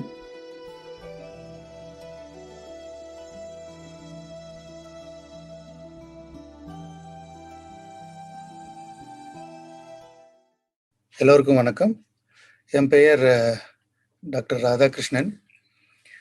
நான் தேசிய மனநல மற்றும் நரம்பியல் நிறுவனம் NIMHANS என்று அழைக்கப்படும் நிறுவனத்தில் துணை பேராசிரியராக பணியாற்றுகின்றேன். தற்சமயம் நான் குழந்தைகள் மற்றும் இளம் பருவம் அவர்களுக்கு உண்டான சைல்டு அண்ட் அடலசன்ட் சைக்காட்ரி என்பார்கள், அந்த ஒரு பிரிவில் நான் வேலை செய்து கொண்டிருக்கின்றேன். ஜெயஸ்ரீ அவர்கள் பிரம்மகுமாரிஸ் நிறுவனம் சென்னையிலிருந்து என்னை தொடர்பு கொண்டு, சார், குழந்தைகள் மற்றும் இளம் பருவத்தினர் அவர்களுக்கு உண்டான மனநல அழுத்தங்கள், மனநல உடல் ரீதியான தொந்தரவுகள், COVID-19 நம்ம சொல்கிறோம் இல்லைங்களா, COVID-19 இந்த லாக்டவுன் இந்த பீரியடில் வர ப்ராப்ளம், அதை பற்றியும் அதிலிருந்து குழந்தைகள் மீண்டு வருதல், பெற்றோர்கள் என்ன செய்யணும், ஆசிரியர்கள் என்ன செய்யணும், இதெல்லாம் பற்றி கொஞ்சம் பேசணும்னு சொல்லி கேட்டுக்கிட்டாங்க. அவர்களுக்கு எனது நன்றி கலந்த வணக்கங்கள். இதில் நமக்கு கவனிக்க வேண்டிய 2-3 விஷயங்கள் இருக்கு. குழந்தைகள் எப்படி பாதிப்படைகிறாங்க, அதிகமான செல்ஃபோன், அதிகமாக சோஷியல் மீடியா, சமூக வலைதளங்கள், இதிலெல்லாம் குழந்தைங்க அதிகமாக அவங்கள தொடர்பு படுத்திக்கிறாங்க. இதனால் அவர்களுக்கு உடல் ரீதியாகவும் மன ரீதியாகவும் பிரச்சனை வரதா அவங்க ஒன்று கோடிட்டு காமிச்சிருக்காங்க. 2வது விஷயம், இதிலிருந்து எப்படி மீண்டு வரணும் அப்படின்றத பற்றி அவங்க கேட்டிருக்காங்க. இது 2மே ரொம்ப முக்கியமாக கவனிக்க வேண்டிய விஷயம். பெற்றோர்களும் ஆசிரியர்களும் இதை பற்றி கொஞ்சம் புரிதல் இருக்கணும். முதல் விஷயம் என்னன்னா, ஏன் இது நடக்குது அப்படின்றத நம்ம தெரிஞ்சுக்கணும். என்ன பிரச்சனை அவங்க உள்ளாகிறாங்க, என்ன பிரச்சனைக்காக உள்ளாகிறாங்க அப்படின்னு பார்க்க போனா, குழந்தைகள் பருவம் வீட்டில் அடைஞ்சு கிடக்க வேண்டிய ஒரு பருவம் இல்லை. குழந்தை பருவம் என்பது தனியாக அவங்க தன்னிச்சையாக விளையாடுவார்கள், அவங்க நண்பர்களுடன் விளையாடுவாங்க, பள்ளிக்கூடம் போவாங்க, அங்கேயும் நண்பர்களுடன் நண்பர்கள், தோழிகள் அவங்க கூட சேர்ந்து விளையாடுவாங்க. ஒரு பள்ளிக்கூட ஒரு வரையறை இருக்கும். காலையில் 9 மணிலேருந்து 3 மணி வரைக்கும் 3-4 மணி வரைக்கும் பள்ளிக்கூடத்தில் இருப்பாங்க. டீச்சர்ஸோட ஆசிரியர்களோட கண்காணிப்பில் இருப்பாங்க. இப்போ இந்த இந்த டோட்டல் இந்த எல்லா விஷயமே வந்து இந்த COVID-19 சுச்சுவேஷனில் இந்த ப்ராப்ளத்தில் மாறி இருக்கு. என்ன மாறி இருக்கு? ஒன்று, ஸ்கூலுக்கு போகல அவங்க. ரெண்டாவது, குழந்தைகளுக்கு விளையாட்டு தான் வந்து ரொம்ப முக்கியமான ஒரு விஷயம். அந்த விளையாட்டு இப்போ இல்லை. மூணாவது, வீட்டுக்குள்ளே அடைஞ்சு கிடக்கணும். ஸோ நம்மளுடைய அரசும் சரி, உலக சுகாதார நிறுவனமும் சரி, அவங்க என்ன சொல்கிறாங்க? எவ்வளோ தூரம் கூடுமான வரைக்கும் வீட்டில் இருக்க முடியுமோ வீட்டில் இருங்க, தேவைக்கு மட்டும் வெளியில் போங்க, போயிட்டு வரவங்களும் அதிகமான கவனம் செலுத்துங்க. உங்களுடைய கை கழுவுதல், முகக்கவசம் அணிதல், மற்ற எல்லா விஷயங்கள்லாம் வந்து ரொம்ப கட்டுப்பாடாக இருங்க. வீட்டுக்கு வந்த உடனே சுத்தமாக குளிச்சுடுங்க, முடிஞ்சால் குளிச்சுடுங்க, இல்லைன்னா அட்லீஸ்ட் கை கால் முகமாவது கழுவுங்க. இந்த மாதிரி வந்து நமக்கு நிறைய ரெஸ்ட்ரிக்ஷன்ஸ், நிறைய வந்து கட்டுப்பாடுகள் இருக்குது. இப்போ குழந்தைங்களுக்கு என்ன ஆயிடுது? இது எதுக்குமே வந்து அவங்க வந்து இது வரைக்கும் ஆளானதில்லை. கண்டிப்பாக வீட்டுக்குள்ளே முடங்கி இருக்கிறது அவங்களுக்கு முடியாத விஷயம். அண்டு நீங்கள் டிவி முன்னாடிலாம் வந்து நம்ம என்ன சொல்லுவோம்? டிவியை ரொம்ப நேரம் பார்க்காதீங்கன்னு சொல்லுவோம். இப்போ அந்த அதர்வே வந்து டிவியை பார்க்க வேண்டிய கட்டாயம் அவங்களுக்கு. செல்ஃபோனை ஆளுக்கு ஒன்று வச்சுட்டு அவங்க கிளாஸை கவனிக்க வேண்டிய கட்டாயம். கிளாஸுக்கு நடுவில் வந்து திரும்பவும் செல்ஃபோனை பார்க்குறாங்க. அவங்களுக்கு வெளியில் போகிற ஒரு இது இல்லை. இதனால் என்ன ஆகிடுது? ஃபஸ்ட்டு ஆன்லைன் கிளாஸஸ் ஸ்டார்ட் பண்ணாங்க ஸ்கூலில். சில குழந்தைங்களுக்கு வந்து additional classes and tuition classes, அதுவும் வந்து கம்ப்யூட்டர்லேயோ லேப்டாப்லேயோ பண்ணுறாங்க. அது இல்லாமல் குழந்தைங்க வந்து சோஷியல் மீடியாவில் ஃபுல்லாகவே எங்கேஜ் ஆகியிருக்காங்க. அப்புறம் கேம்ஸ், சில குழந்தைங்க வந்து கேம்ஸுகளுக்கு வந்து ஆழமாக வந்து அவங்கள தன்னை உள்படுத்திட்டு இருந்திருப்பாங்க. இதனால் என்ன ஆகுதுன்னா, கிட்டத்தட்ட 8லேருந்து 12 மணி நேரம் அவங்க வந்து ஸ்க்ரீனை பார்க்க வேண்டிய கட்டாயத்துக்கு ஆளாகிறாங்க. தொடுதிரைன்னு சொல்கிறோம் இல்லைங்களா, ஃபோனில் கண்டினியூஸாக பார்த்துட்டு இருக்கிறது. இதனால் என்ன ஆகும்? ஒன்று, உடல் ரீதியாகவும் அவங்களுக்கு பிரச்சனை வர்றதுக்கு வாய்ப்பு இருக்குது. ரெண்டாவது, மனசு ரீதியாகவும் பிரச்சனை வர்றதுக்கு வாய்ப்பு இருக்குது. உடல் ரீதியாக என்னென்ன பிரச்சனைகள் அவங்க சந்திக்கிறாங்க அப்படின்னு கேட்டிங்கன்னா, ஒன்று, அந்த தூக்கம் விழிப்பு அப்படின்னு ஒரு சைக்கிள் இருக்குது. நம்ம வந்து சர்க்காடியன் ரிதம்னு சொல்லுவோம், ஸ்லீப் வேக்கப் சைக்கிள்னு சொல்லுவோம். இந்த தூக்கம் விழித்தல் அந்த ஒரு சைக்கிளே வந்து கெட்டு போயிடுது. ஒன்று. ரெண்டாவது, ரொம்ப நேரம் முழிச்சிட்டு இருக்காங்க. பகலில் வந்து அவங்க ரொம்ப நேரம் தூங்குறாங்க. மார்னிங் கிளாஸஸ் எழுந்திரிக்கணும் அப்படின்ற ஒரு கட்டாயம் அவங்களால எழுந்திரிக்க முடியல. சம்டைம்ஸ் வந்து ரொம்ப சோர்வாக இருக்காங்க. சில சமயத்தில் பார்த்தீங்கன்னா அவங்களுக்கு வந்து பசியின்மை கூட இருக்கலாம். இதெல்லாம் வந்து உடல் ரீதியாக வந்து அவங்களுக்கு உண்டான ஒரு எக்ஸசைஸ் பண்ணும்போதோ, ஒரு விளையாண்டுட்டு வரும்போதோ இருக்கிற அந்த ஒரு ஃப்ரெஷ்னஸ், அவங்களுக்கு சொல்லுவோம் இல்லைங்களா, ஒரு உற்சாகம், அந்த உற்சாகம் வந்து இல்லாமல் இருக்கிறதுக்கு வாய்ப்பு இருக்குது. இது வந்து உடல் ரீதியான பிரச்சனைகள். சில நேரம் வந்து அதிகமாக சாப்பிட்றது கூட இருக்கிறது. சில நேரம் வந்து வீட்டில் வேறு வேறு சமையல், வேறு வேறு சாப்பாடு, ஸோ சாப்பாடு மட்டுமே இருக்குது, உடல் உழைப்பு கம்மியாக இருக்குது. அந்த மாதிரி கூட இருக்கிறதுக்கு வாய்ப்புகள் இருக்குது. மன ரீதியாக அவங்களுக்கு என்னென்ன பிரச்சனைகள் இருக்கலாம் அப்படின்னு பார்த்தீங்கன்னா, அவங்களுக்கு வந்து இரிட்டபிலிட்டி அப்படின்னு சொல்கிறோம் நம்ம. ரொம்ப எரிச்சல், மன அழுத்தம், படபடப்பு, மன உளைச்சல், கோபம், சண்டை சச்சரவு கூட இருக்கிறவங்க கூட. ஏன்னா அவங்க அந்த ஒரு வீட்டுக்குள்ளேயே இருக்க வேண்டிய கட்டாயத்தில் இருக்காங்க. ஸோ அது, அப்புறம் காலம் தாழ்த்தி செய்கிற வேலை எல்லாமே வந்து ஒரு நேரத்தில் பண்ணணும். இப்போ காலையில் 8 மணிக்கு அவங்க ஸ்கூலுக்கு முன்னாடி போயிட்டு இருந்திருப்பாங்க பள்ளிக்கூடத்துக்கு. இப்போ என்ன ஆகும்? இப்போ வந்து 8 மணிக்கோ இல்லை 8:30க்கோ வந்து அவங்க ஆன்லைன் கிளாஸ்னா அது வரைக்குமே கூட சில பேர் குழந்தைங்க தூங்குறது இருக்காங்க. இது வந்து ஒரு கட்டாயமாக வந்து அவங்களுக்கு ஆயிடுச்சு. இப்போ என்ன பண்ணணும் இதுக்காக அப்படின்னு பார்க்க போனோம்னா, ஒன்று, பெற்றோர்கள் செய்ய வேண்டிய காரியங்கள் என்னென்ன, குழந்தைகள் அவங்க பண்ண வேண்டிய செயல்கள் என்ன அப்படின்னு பார்க்க போனோம். பெற்றோர்கள் எப்பயுமே வந்து ஒரு ரோல் மாடலாக இருக்கணும். நம்ம எல்லாருக்கும் வந்து 24 மணி நேரம் தான் இருக்குது டைமு. லாக்டவுன் இருந்தாலும் 24 மணி நேரம் தான், லாக்டவுன் இல்லைனாலும் 24 மணி நேரம் தான். இதை பெற்றோர்கள் எப்பயுமே வந்து ஒரு ஷெட்யூல்டாக அவங்களுடைய வேலைகளை வந்து ஒரு குறிப்பிட்ட நேரம், காலம், அதை வச்சு அவங்கள இந்த வேலைகள்லாம் வந்து அவங்க முயற்சி பண்ணணும். இதை குழந்தைங்க பார்க்கும்போது கண்டிப்பாக அவங்களும் வந்து கரெக்டாக சரியான நேரத்தில் எழுந்திருக்கிறது, சரியான நேரத்தில் குளிக்க போகிறது, சரியான நேரத்தில் அவங்களுடைய உடற்பயிற்சி செய்கிறது, சாப்பாடு, இது எல்லாமே வந்து ஒரு அந்த நேரத்தில் செய்யணும். இதை குழந்தைங்க பார்க்கும்போது கண்டிப்பாக அவங்களும் அதை வந்து ஃபாலோ பண்ணுவாங்க.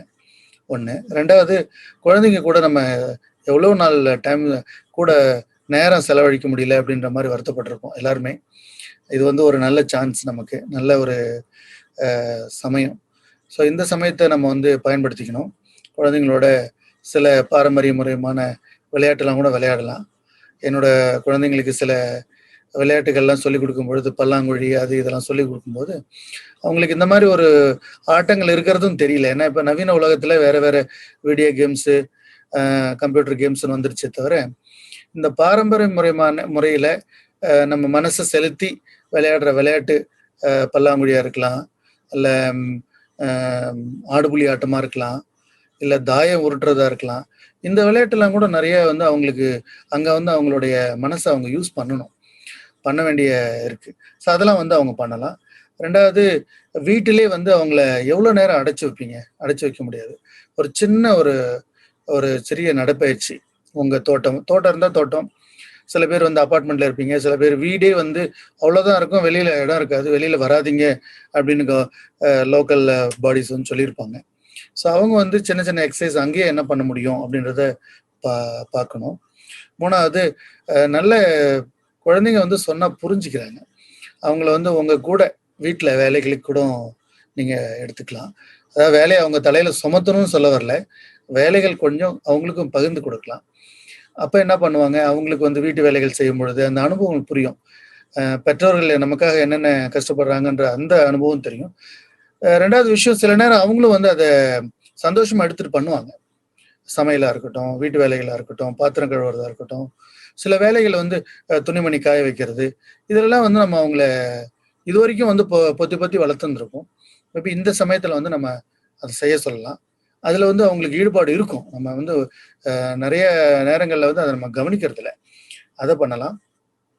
வீட்டில் ஹோம்ஒர்க், இப்போ நம்ம சொன்னோம் இல்லைங்களா, நிறைய டியூஷன் ரிலேட்டட் ஸ்கூலில் எல்லாம் வந்து அவங்களுக்கு வீட்டு பாடங்கள் கொடுத்துருப்பாங்க. அந்த வீட்டு பாடம் பண்ணுறதுக்கு கூட வந்து கொஞ்சம் ஹெல்ப் பண்ணுங்கள். நம்ம கவனித்தோம், உளுந்தூர்பேட்டையில் தமிழ்நாட்டில் ஒரு இடத்துல அந்த செல்ஃபோன் கிடைக்கல, அண்ணன் தம்பிங்க கூட இருக்கிறவங்களுக்குள்ள அந்த ஒரு பெரிய பொண்ணுக்கு வந்து செல்ஃபோன் கிடைக்கல, கிளாஸ் அட்டன் பண்ண முடியல, அந்த பொண்ணு தற்கொலை பண்ணிக்கிட்டா. இன்னொரு இடத்துல பார்க்க போகிறோம், பாடம் புரியல, நடத்தின பாடம் புரியல அப்படின்னு சொல்லிட்டு ஒரு தம்பி தற்கொலை பண்ணிக்கிட்டா. இதெல்லாம் வந்து ரொம்ப நமக்கு மனசுக்கு ஒரு கஷ்டமான நிகழ்வுகள். இதெல்லாம் வராமல் இருக்கணும்னா பெற்றோருங்க கூட இருக்கணும். இன்னைக்கு என்ன நடத்துனாங்க, என்ன பாடம் புரிஞ்சுதா, உங்களால் முடிஞ்ச அளவுக்கு சொல்லிக் கொடுங்க. எல்லாராலையும் சொல்லிக் கொடுக்க முடியும்ன்றது இல்லை, பட் ஓரளவுக்கு கவனிங்க. நீங்க அட்லீஸ்ட் நீங்க கேட்கும் பொழுது இன்னைக்கு என்ன பாடம் நடத்துனாங்க, இன்னைக்கு என்ன பண்ணாங்க அப்படின்னு வந்து பெற்றோர்கள் கேட்கும் பொழுது குழந்தைங்களுக்கு அவங்க மேல மதிப்பு கூடும். நம்ம அப்பா அம்மா நம்மளை பத்தி கவலைப்படுறாங்க, நம்மளை புரிஞ்சுக்கிறதுக்கு முயற்சி பண்றாங்க அப்படின்ற ஒரு எண்ணம் கூட அவங்களுக்குள்ள வரும். இது வந்து பெற்றோர்கள் பண்ண வேண்டியது. குழந்தைங்க என்னென்ன பண்ணணும்னா, முடிஞ்ச அளவுக்கு வெளியில போறதை தவிர்த்துட்டு, இப்ப அரசாங்கம் என்ன சொல்றாங்க, எப்ப தேவையோ அப்ப மட்டும் வெளியில வாங்க அப்படின்றாங்க. அப்போ முடிஞ்ச அளவுக்கு நம்ம வெளியில போறதை தவிர்க்கலாம். குழந்தைங்களுக்கு அதை புரிய வைக்க முடியாது அப்படின்னு நம்ம நினைக்கிறோம், பட் புரிய வைக்கலாம். நம்ம வந்து சொல்ல வேண்டிய விதத்துல சொல்லணும். ஏன் வெளியில போகக்கூடாது அப்படின்றது நம்ம அரசாங்கம் ஏன் சொல்றாங்க, இதனால வர்ற தீமைகள் என்ன அப்படின்றத நம்ம அவங்களுக்கு புரிய வைக்கணும். பெற்றோருங்க வந்து இதை கண்காணிக்கணும். சப்போஸ் அவங்க வந்து டிவி பார்க்குறாங்க, இல்லை மொபைல் பார்க்குறாங்க, டேப் யூஸ் பண்ணி பார்க்குறாங்க அப்படின்னா அவங்க என்ன பார்க்குறாங்க அப்படின்றத நீங்கள் கூட கண்காணிக்கணும். எப்பயும் உங்களை வந்து ஒரு இராணுவ வீரர் மாதிரி எல்லை பாதுகாக்கிற மாதிரி அப்படி பார்க்க வேண்டிய அவசியம் இல்லை. அட்லீஸ்ட் அவங்க என்ன பார்க்குறாங்க, இது வந்து அவங்களுக்கு பயன்படுமா, இல்லை இது வந்து அவர்களை தவறான வழியில் கூட்டிகிட்டு போகணுமா. ஏன்னா நிறைய நம்ம பார்க்குறோம், சில தேவையில்லாத கேம்ஸ்க்கெல்லாம் அடிக்ட் ஆயிடுறாங்க, சில தேவையில்லாமல் பப்ஜி, அந்த ப்ளூ வேல் இதெல்லாம் பார்த்துருக்கோம் நம்ம. இதெல்லாம் வந்து அவங்கள ஒரு தவறான பாதையில் கூட வழி நடத்துறதுக்கு வாய்ப்பு இருக்குது. இதை நம்ம வந்து கண்டிப்பாக அவங்கள நம்ம அவாய்ட் பண்ணணும், கூட இருந்து பார்க்கணும். அப்புறம் பெற்றோருங்க முடிஞ்ச வரைக்கும் அறிவுரை சொல்லணும். அறிவுரை வந்து ஒரு ஸ்ட்ரிக்ட் யார்ட் ஸ்டிக்னு சொல்லுவாங்க, அந்த மாதிரி இல்லாமல் எதனால அதுக்குண்டான காரணத்தையும் சொல்லுங்க. ஒரு விஷயம் நீங்க பண்ணக்கூடாது அப்படின்னு குழந்தைங்கள்ட்ட சொல்லும் பொழுது அது ஏன் பண்ணக்கூடாது, இதனால என்னென்ன விளைவுகள் அப்படின்றத நீங்க எடுத்து சொல்லணும். அதை நிறைய பேரண்ட்ஸ் நானும் பார்க்குறேன், சொல்லுவாங்க இதை பண்ணக்கூடாதுன்னு, பட் ஏன்றது அவங்க சொல்ல மாட்டாங்க. இதை நீங்க பார்க்கணும். அப்புறம் உங்க வீட்டில் ப்ரேயர் பண்ற பழக்கம், அதாவது கூட்டு பிரார்த்தனை பண்ற பழக்கம் இருக்கா என்னன்னு நமக்கு தெரியாது. பட் அது வந்து ரொம்ப நல்ல விஷயம். சில நேரம் சில பேர் காலையில் எழுந்தோடனே பண்ணுவாங்க, சில பேர் படுக்க போறதுக்கு முன்னாடி ப்ரேயர் பண்ணுவாங்க. ஸோ அது ஒரு நல்ல விஷயம். இப்போ எப்படி நமக்கு எக்ஸசைஸ் உடம்புக்கு வலுவாக்குதோ, அது மாதிரி ப்ரேயர் நம்ம ஸ்பிரிச்சுவல் லைஃபை இன்க்ரீஸ் பண்ணோம். இப்போ இந்த லாக்டவுன் பீரியட் முடிய போடுது. நம்ம இந்த தருவாயில் இருக்கிறோம். ஆல்மோஸ்ட் நம்ம ஸ்கூலுக்குலாம் இப்போ பேரண்ட்ஸ்கிட்ட கேட்குறாங்க, நீங்கள் உங்கள் குழந்தைங்களை அனுப்புவீங்களா, நாங்கள் பள்ளிகளை திறக்க போகிறோம், உங்கள் குழந்தைங்களை நீங்கள் அனுப்புவீங்களா, உங்கள் குழந்தைங்களை அனுப்புனா உங்களுக்கு பாதிப்பு இருக்குன்னு நீங்கள் நினைக்கிறீங்களா, அப்படிலாம் உங்களுக்கு எங்களுக்கே கூட எனக்கும் வந்தது ஒரு மெசேஜ். ஸோ இப்போ குழந்தைங்க ஸ்கூலுக்கு போகிறாங்க, ட்ராவல் பண்ணி போகணும். அதே பஸ்ஸில் தான் முன்னாடி 40 பேர் ஒரு பஸ்ஸில் போனாங்கன்னா அதே மாதிரி தான் இருக்கும், சுச்சுவேஷன் அந்த மாதிரி தான் இருக்கும். ஸ்கூலில் 40 பேர் உட்காந்துருந்தாங்கன்னா அதே தான் இருக்கும். இப்போ இந்த பிரச்சனைகள் இப்போ ரீஓப்பனிங் வந்துருச்சே தவிர கோவிட்-19 கம்ப்ளீட்டாக இப்போ ஒழிஞ்சிடல. அப்போ என்ன பண்ணணும், வருஷக்கணக்கில் இதை நம்ம தள்ளி போட முடியாது. அப்போ ஒரு சில ப்ரிகாஷன்ஸ் எடுத்துக்கணும். இதுக்கு பேரண்ட்ஸ், ஸ்டூடெண்ட்ஸ் அண்ட் டீச்சர்ஸ் இவங்களை எல்லாரையுமே நம்ம தயார்படுத்த வேண்டிய நிலைமையில இருக்கும். என்னென்ன தயார்படுத்தணும், குழந்தைங்க யூஸ்வலாக நம்ம ஒரு கொஷின் இவங்க கேட்டிருந்தாங்க, ஜெயஸ்ரீ அவங்க கேட்டிருந்தாங்க, குழந்தைங்க இதுல இருந்து எப்படி மீண்டு வருவாங்க, பவுன்ஸ் பேக் எப்படி ஆவாங்க அப்படின்னு கேட்டாங்க. குழந்தைங்க ஜென்ரலாகவே குழந்தைங்களும் சரி இளம் பருவத்தினரும் அவங்க அழகா பழைய நிலைமைக்கு வந்துருவாங்க. பட் அதுக்குண்டான சூழ்நிலைகளை நம்ம ஏற்படுத்தி கொடுக்கணும். ஒன்று பேரண்ட் பண்ணி கொடுக்கணும், ரெண்டாவது ஸ்கூல்ல டீச்சர்ஸ் பண்ணி கொடுக்கணும். ஸோ இது ரொம்ப முக்கியமான விஷயம்.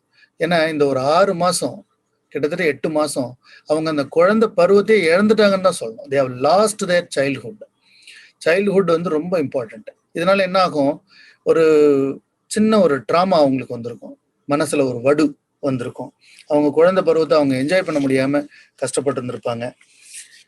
அண்ட் இப்போ நம்ம என்ன பண்ணணும், பேரண்ட்ஸ் நம்ம ஏற்கனவே பெற்றோர்கள் அவங்களுக்கு உண்டான அறிவுரைகள் சொல்றது, அவங்கள பாதுகாப்பா பள்ளிக்கூடம் கூட்டிட்டு வர்றது, அப்புறம் இந்த ஹைஜீனிக் மெஷர்ஸ்ன்னு சொல்லுவோம் இல்லைங்களா, அதை கண்டினியூஸா இதை ஃபாலோ பண்ணி தான் நம்ம ஆகணும்.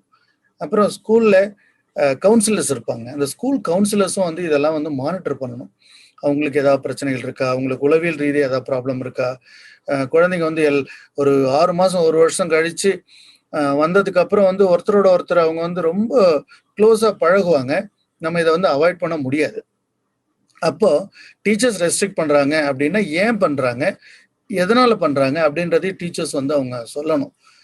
ஒரு இடைவெளி கடைபிடிக்கணும் அப்படின்னா ஏன் கடைபிடிக்கணும்ன்றத ஆசிரியர்களும் சொல்லணும்.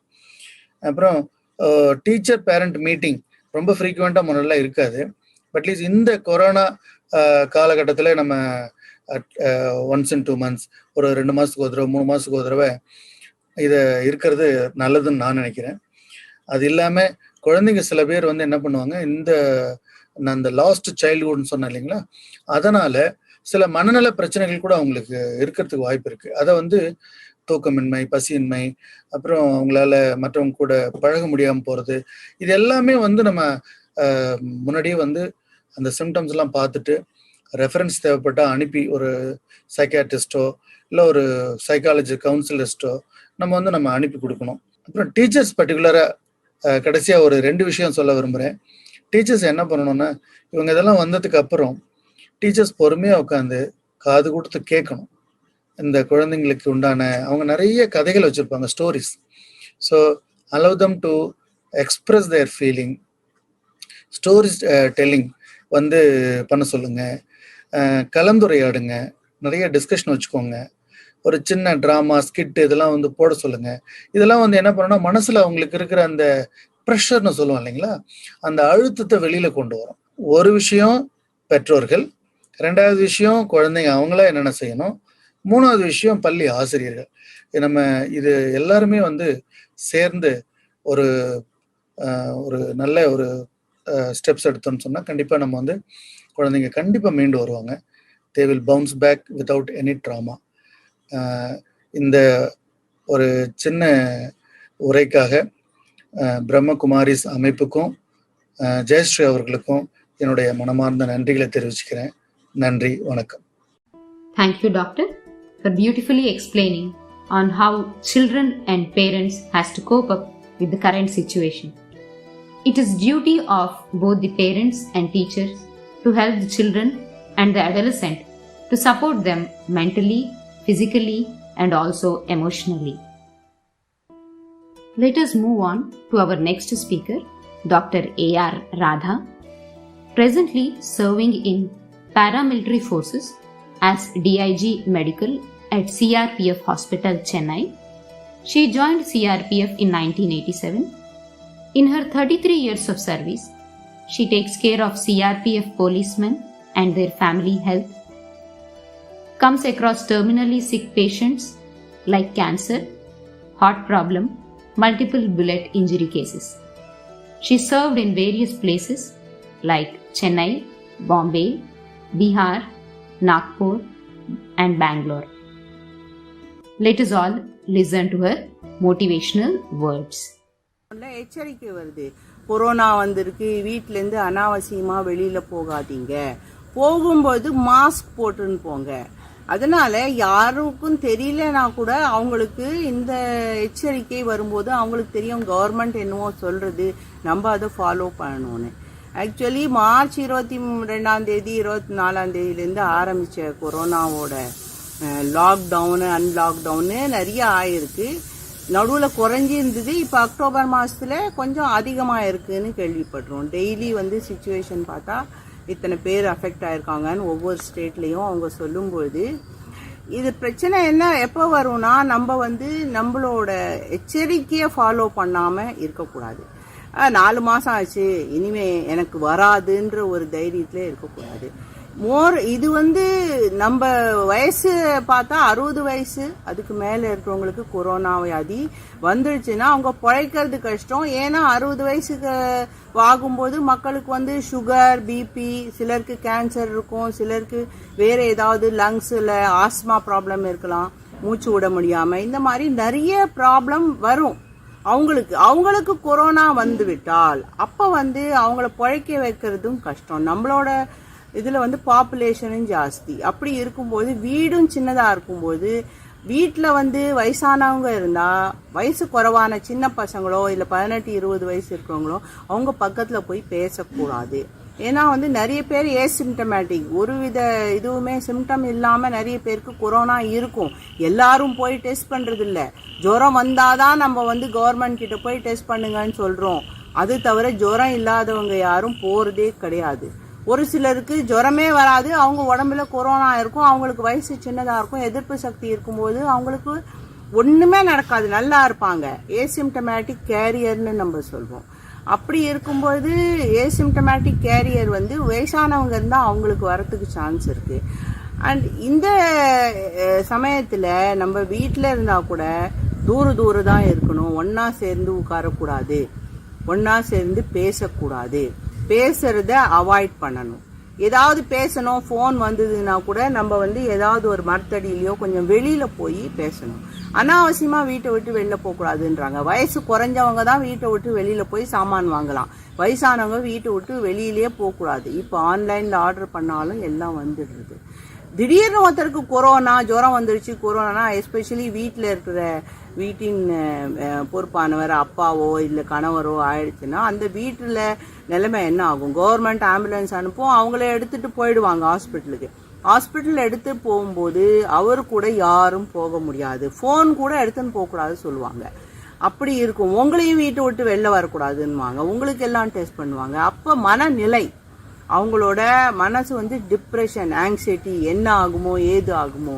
வெளியில போயிருக்காரு, ஹாஸ்பிட்டல் அட்மிட் ஆகிற வரைக்கும் அப்படிதான் இருக்கும். ஆங்ஸைட்டின்னுவோம், டிப்ரெஷன்வோம், தூக்கம் வராது, என்னடா வந்துச்சு. வீட்டில் இருக்கிறவங்களும் டிப்ரெஷன்ல போயிடுவாங்க. ஆங்ஸைட்டி, என்ன ஆச்சு ஏது ஆச்சு, ஃபோனே வரலைங்க, ஒரு வாரம் ஆச்சு அவர் போய். அவரோட நிலைமை என்ன எங்களுக்கு சொல்லுங்க. அங்கே ஹாஸ்பிட்டலில் போனால் கொரோனா வார்டுக்குள்ளே நீ போவே முடியாது, வெளியிலேயே தவம் கிடக்கணும். தவத்தில் இருக்கும்போது அப்புறம் வந்து அவங்களுக்கு டைம் இருக்கும்போது தான் வெளியில் வந்து சொல்லுவாங்க, இது சாமான் வேணும், இந்த துணி எடுத்துட்டு வாங்க. அவருக்கு நிலைமை எப்படி இருக்குன்னா அவங்க சொல்ல முடியாதுமா, இன்னும் 2 நாள் வெயிட் பண்ணுங்கன்னுவாங்க. எஸ்பெஷலி வயசானவங்களுக்கு இந்த பிரச்சனை வரத்துக்கு சான்ஸ் இருக்கு. மன அழுத்தம், மன உளைச்சலை நம்ம இந்த கொரோனா பீரியட்ல வீட்டில் இருந்தாலும் வீட்டை விட்டு வெளில போகக்கூடாதுன்னா எப்படி நம்ம அதை சரி பண்ண முடியும்னா, நம்ம வந்து நம்மளோட சில ஹாபிஸ், அந்த காலத்தில் சமையல் பண்ணுறது சமையல் பண்ணணும், அப்புறம் பாட்டு கேட்கலாம், அப்புறம் வந்து ரேடியோ கேட்கலாம். ரேடியோவில் நிறைய நியூஸ் வருது. அப்புறம் ஒரு சில டிராயிங் தெரிஞ்சால் டிராயிங் பண்ணலாம், பாட்டு பாடலாம். அப்புறம் நம்ம உற்றார் உறவினருக்கு ஃபோன் பண்ணி பேசணும், நீங்கள் எப்படி இருக்கீங்க, நான் உங்களுக்கு ஒரு சர்ப்ரைஸ் கொடுக்கலாம். இந்த மாதிரிலாம் டெய்லி ரொட்டீனில் நீங்கள் பண்ணீங்கன்னா உங்கள் வீட்லேயே அடைஞ்சு கிடக்கும்போது அந்த டிப்ரெஷன் வந்து உங்களுக்கு போகாது. வெளியே இப்போ வீட்டில் இந்த மாதிரி பண்ணும். இன்கேஸ் உங்களுக்கு தூக்கம் வரல, ரொம்ப டிப்ரெஷனில் போயிட்டீங்க, நான் எல்லாம் ட்ரை பண்ணி பார்த்துட்டேன், ஆனாலும் யோகா பண்ணுறேன், எக்ஸசைஸ் பண்ணுறேன், தோட்டத்துலேயும் வேலை பண்ணுறேன், என் மனசை டைவர்ட் பண்ணாலும் என்னால் முடியலன்னும் போது நீங்கள் மெடிக்கல் ஹெல்த்து நீங்கள் எப்படியும் கேட்கணும், எனக்கு என்ன ஆச்சுன்ட்டு. பிரம்மகுமாரியில் சேர்ந்துருக்கிறவங்க யார் யார் இந்த மாதிரி பிரம்மகுமாரி மெடிடேஷன் பண்ணுறீங்களோ இருக்கீங்க, காலையிலேருந்து பிரம்ம முகூர்த்தத்தில் யோகா பண்ணுறீங்க, டெய்லி முரளி கேட்குறீங்க. ஸோ இந்த மாதிரி ஒரு வியாதி வர சான்ஸ் இருக்குன்னு அப்போவே பாபா சொல்லியிருக்காரு. அப்படி இருக்கும்பொழுது நம்ம வந்து கவலையே படக்கூடாது, பேஃபிகர் பாதுஷா மாதிரி இருக்கணும்.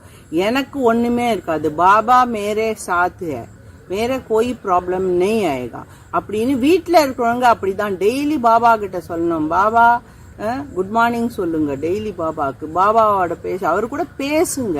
உங்களுக்கு பொழுது போல என்ன பேசுறது, யார்கிட்டையும் பேச முடியலன்னா அவர்கிட்ட நீங்க பேசுங்க, டெய்லி என்னென்ன நடந்ததுன்னு அவர்கிட்ட பேசுங்க. இன்கேஸ் உங்களுக்கு டிப்ரெஷன்ல இருந்தாலும் நீங்க பேசுங்க, இல்லைன்னா ஒரு பேப்பர் லெட்டர் எழுதுங்க.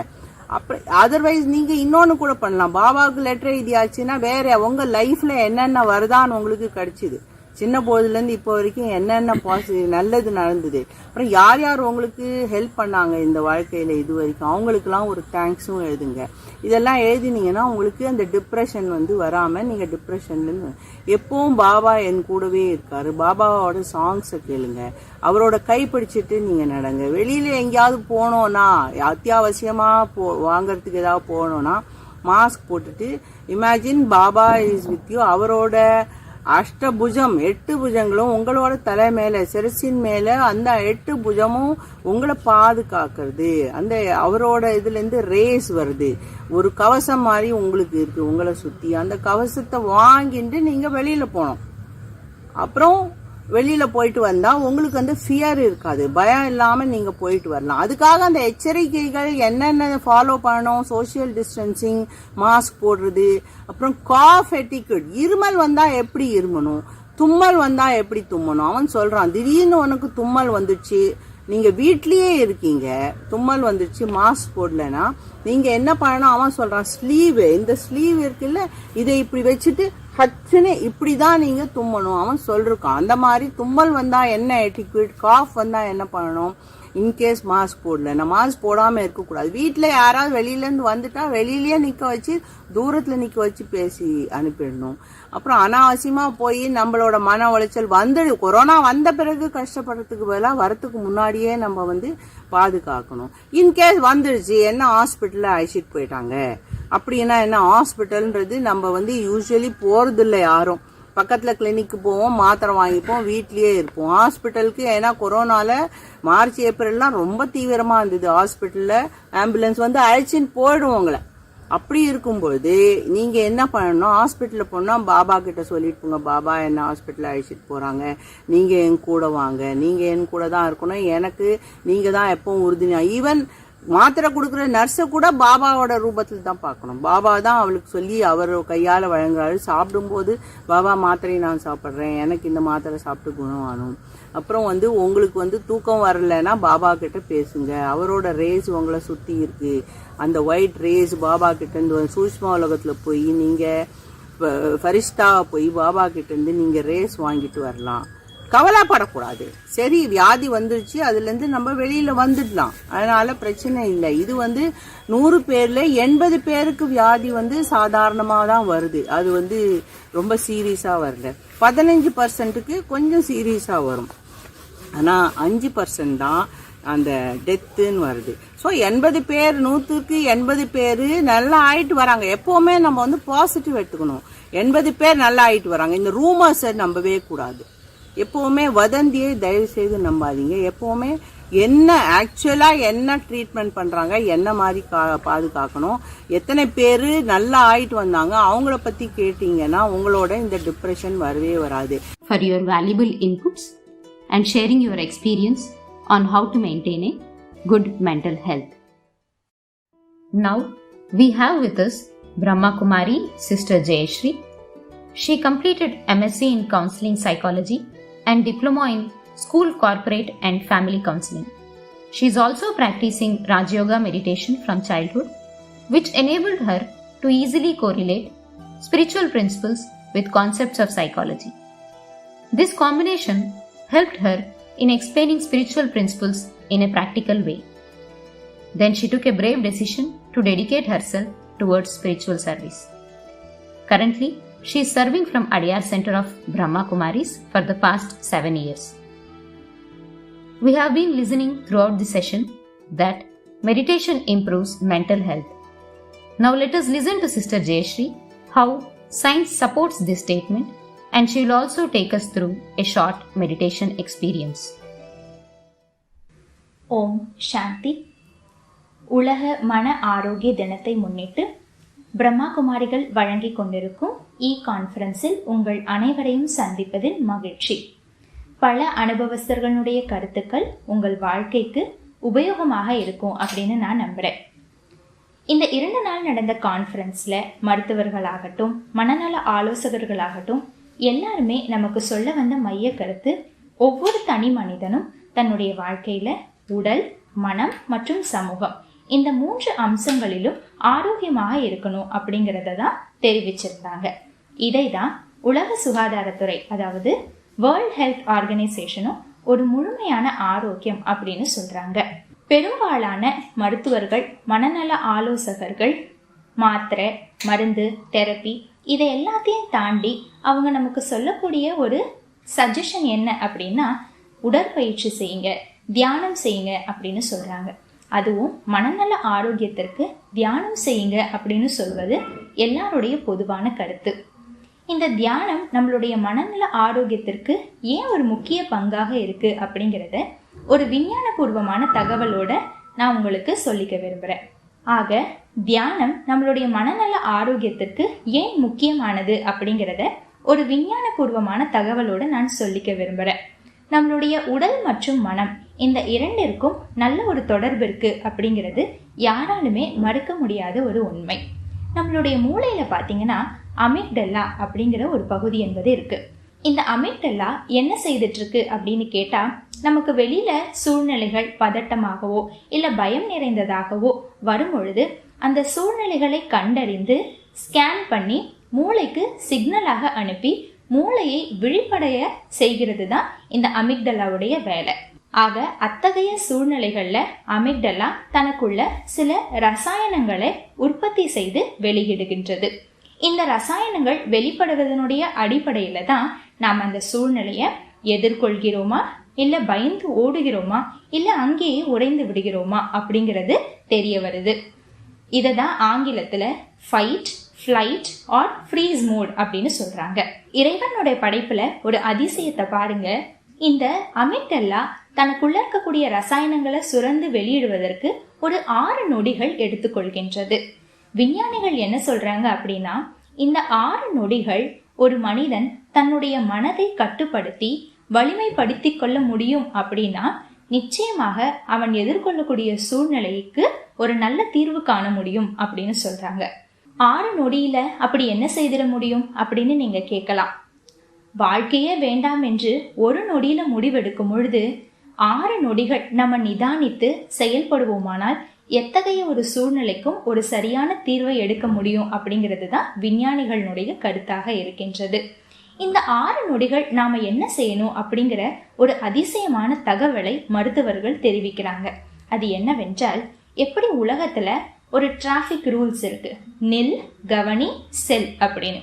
நம்ம முன்னாடி எத்தகைய ஒரு சூழ்நிலை வந்தாலும் அதற்கு உடனே ரியாக்ட் ஆகாம 1 நிமிடம் நிதானித்து அதை கண்காணித்து அதன் பிறகு நம்ம செயல்படுவோமானால் நிச்சயமாக நம்மளுடைய மனதில் ஒரு நல்ல தெளிவென்பது பிறந்து நம்மளால வாழ்க்கையில ஒரு நல்ல தீர்வுகளை எடுக்க முடியும் அப்படின்ற ஒரு அரிய உண்மைகளை சொல்றாங்க.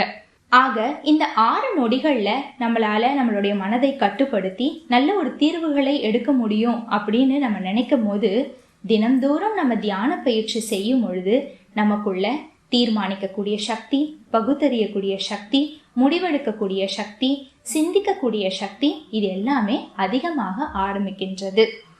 இது ஒரு பக்கம் இருக்க, உடல், மனம், சமூக ஆரோக்கியம் இதையெல்லாம் தாண்டி தற்சமய சூழலுக்கு ரொம்ப ரொம்ப முக்கியமான ஒரு ஆரோக்கியம் என்னவென்று சொன்னால் அதுதான் நம்மளுடைய ஸ்பிரிச்சுவல் ஹெல்த், அதாவது தமிழ்ல ஆன்மீக சக்தி அப்படின்னு கூட சொல்லலாம்.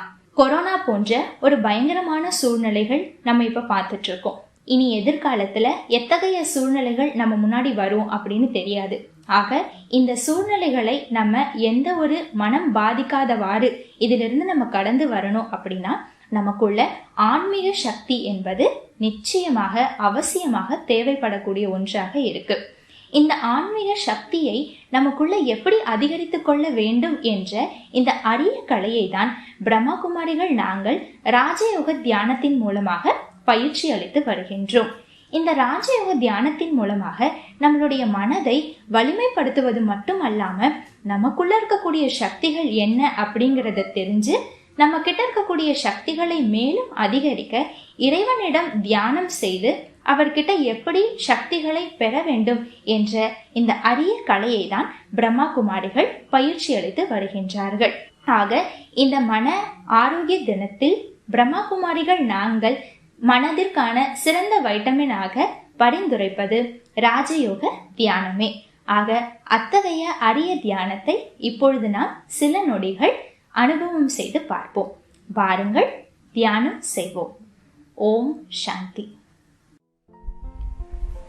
ஓம் சாந்தி. இப்பொழுது உலகளாவிய சூழ்நிலையிலிருந்து விடுபட்டு என் உடலையும் மனதையும் ஒருநிலைப்படுத்த தொடங்குகின்றேன். முதலில் என்னுடைய சுவாசத்தின் மீது கவனத்தை செலுத்துகின்றேன். மூச்சை உள்ளே இழுக்கும் பொழுது எனக்கு தேவையான அனைத்து சக்திகளையும் இந்த பிரபஞ்சத்திலிருந்து எடுத்து கொண்டிருக்கின்றேன். எப்படி மின் விளக்கு சுவிட்சை தட்டியதும் பிரகாசமாக ஒளி வீசுகின்றதோ அதேபோல் என் எண்ணங்களின் சுவிட்சை தட்டி என் மனம் மற்றும் புத்தியை இருபுருவ மத்தியில் நிலை நிறுத்துகின்றேன். ஓர் அதிசய சக்தியான ஆத்ம சக்தியை நெற்றியின் நடுவில் சிறு நட்சத்திரம் போல் ஜொலித்து கொண்டிருப்பதை நான் பார்க்கின்றேன். தெளிவான நீரோடையில் பூமியின் அனைத்தும் தெளிவாக தெரிவது போல் என் எண்ணங்களின் அலை தெளிவாகவும் சீராகவும் இருக்கின்றது. அதனால் எனக்குள் இருக்கும் அனைத்து விதமான சக்திகளையும் என்னால் கண்டு கொள்ள முடிகின்றது. அன்பு, அமைதி, மகிழ்ச்சி என எதையெல்லாம் நான் வெளியில் தேடிக்கொண்டிருந்தேனோ அவை அனைத்தையும் இக்கணம் என்னுள் நான் உணர்ந்து கொண்டிருக்கின்றேன். அடுத்தபடியாக மின்சார பல்ப் எரிவதற்கு எப்படி கரண்ட் அவசியமோ அதுபோல் நம்முடைய ஆன்ம சக்தியை அதிகரிக்க பரமாத்மாவின் சக்தி மிகவும் அவசியமானது. அனைத்து சக்திகளின் பவர் ஹவுஸாக விளங்கும் சர்வ சக்திவான் இறைவன் என் முன் 1000 சூரியனை போல் பிரகாசித்துக் கொண்டிருக்கின்றார். அவரிடமிருந்து சக்தி நிறைந்த ஒளிக்கதிர்கள் என் மேல் விழுந்து கொண்டிருப்பதை ஆத்மா நான் உணர்கின்றேன். சூரியனின் சக்தி கதிர்கள் எப்படி கிருமிகளை நாசம் செய்யுமோ அதேபோல் சர்வசக்திவான் இறைவனின் சக்தி எனக்குள் இருக்கும் பயம், கவலை, குழப்பம் இவற்றை அழித்து விடுகின்றது. மேலும் என் வாழ்க்கைக்கு தேவையான ஆரோக்கியம், தைரியம், தன்னம்பிக்கை, மனோபலம் ஆகியவற்றை இறைவன் இக்கணம் எனக்கு வரமாக தந்து கொண்டிருக்கின்றார். நான் என்னை சக்திசாலியான ஆத்மாவாக பார்த்து கொண்டிருக்கின்றேன். இப்பொழுது கடைசியாக முழு உலகமும் பயம், கவலை என சோர்ந்திருக்கும் நிலையில் இறைவனின் சக்தி இம்முழு உலகிற்கும் பாதுகாப்பு கவசமாய் சூழ்ந்திருப்பதை என் மனக்கண்ணால் பார்க்கின்றேன். சர்வசக்திவானின் துணையால் இவ்வுலகம் இந்த கடினமான சூழ்நிலையிலிருந்து மீண்டெழுந்து அன்பு, அமைதி, மகிழ்ச்சி நிறைந்த பூங்காவாக இருக்கும் காட்சியை கண்டு பூரிப்படைகின்றேன். ஆக இறைவா, உமக்கு கோடி மடங்கு நன்றி, நன்றி, நன்றி. ஓம் சாந்தி.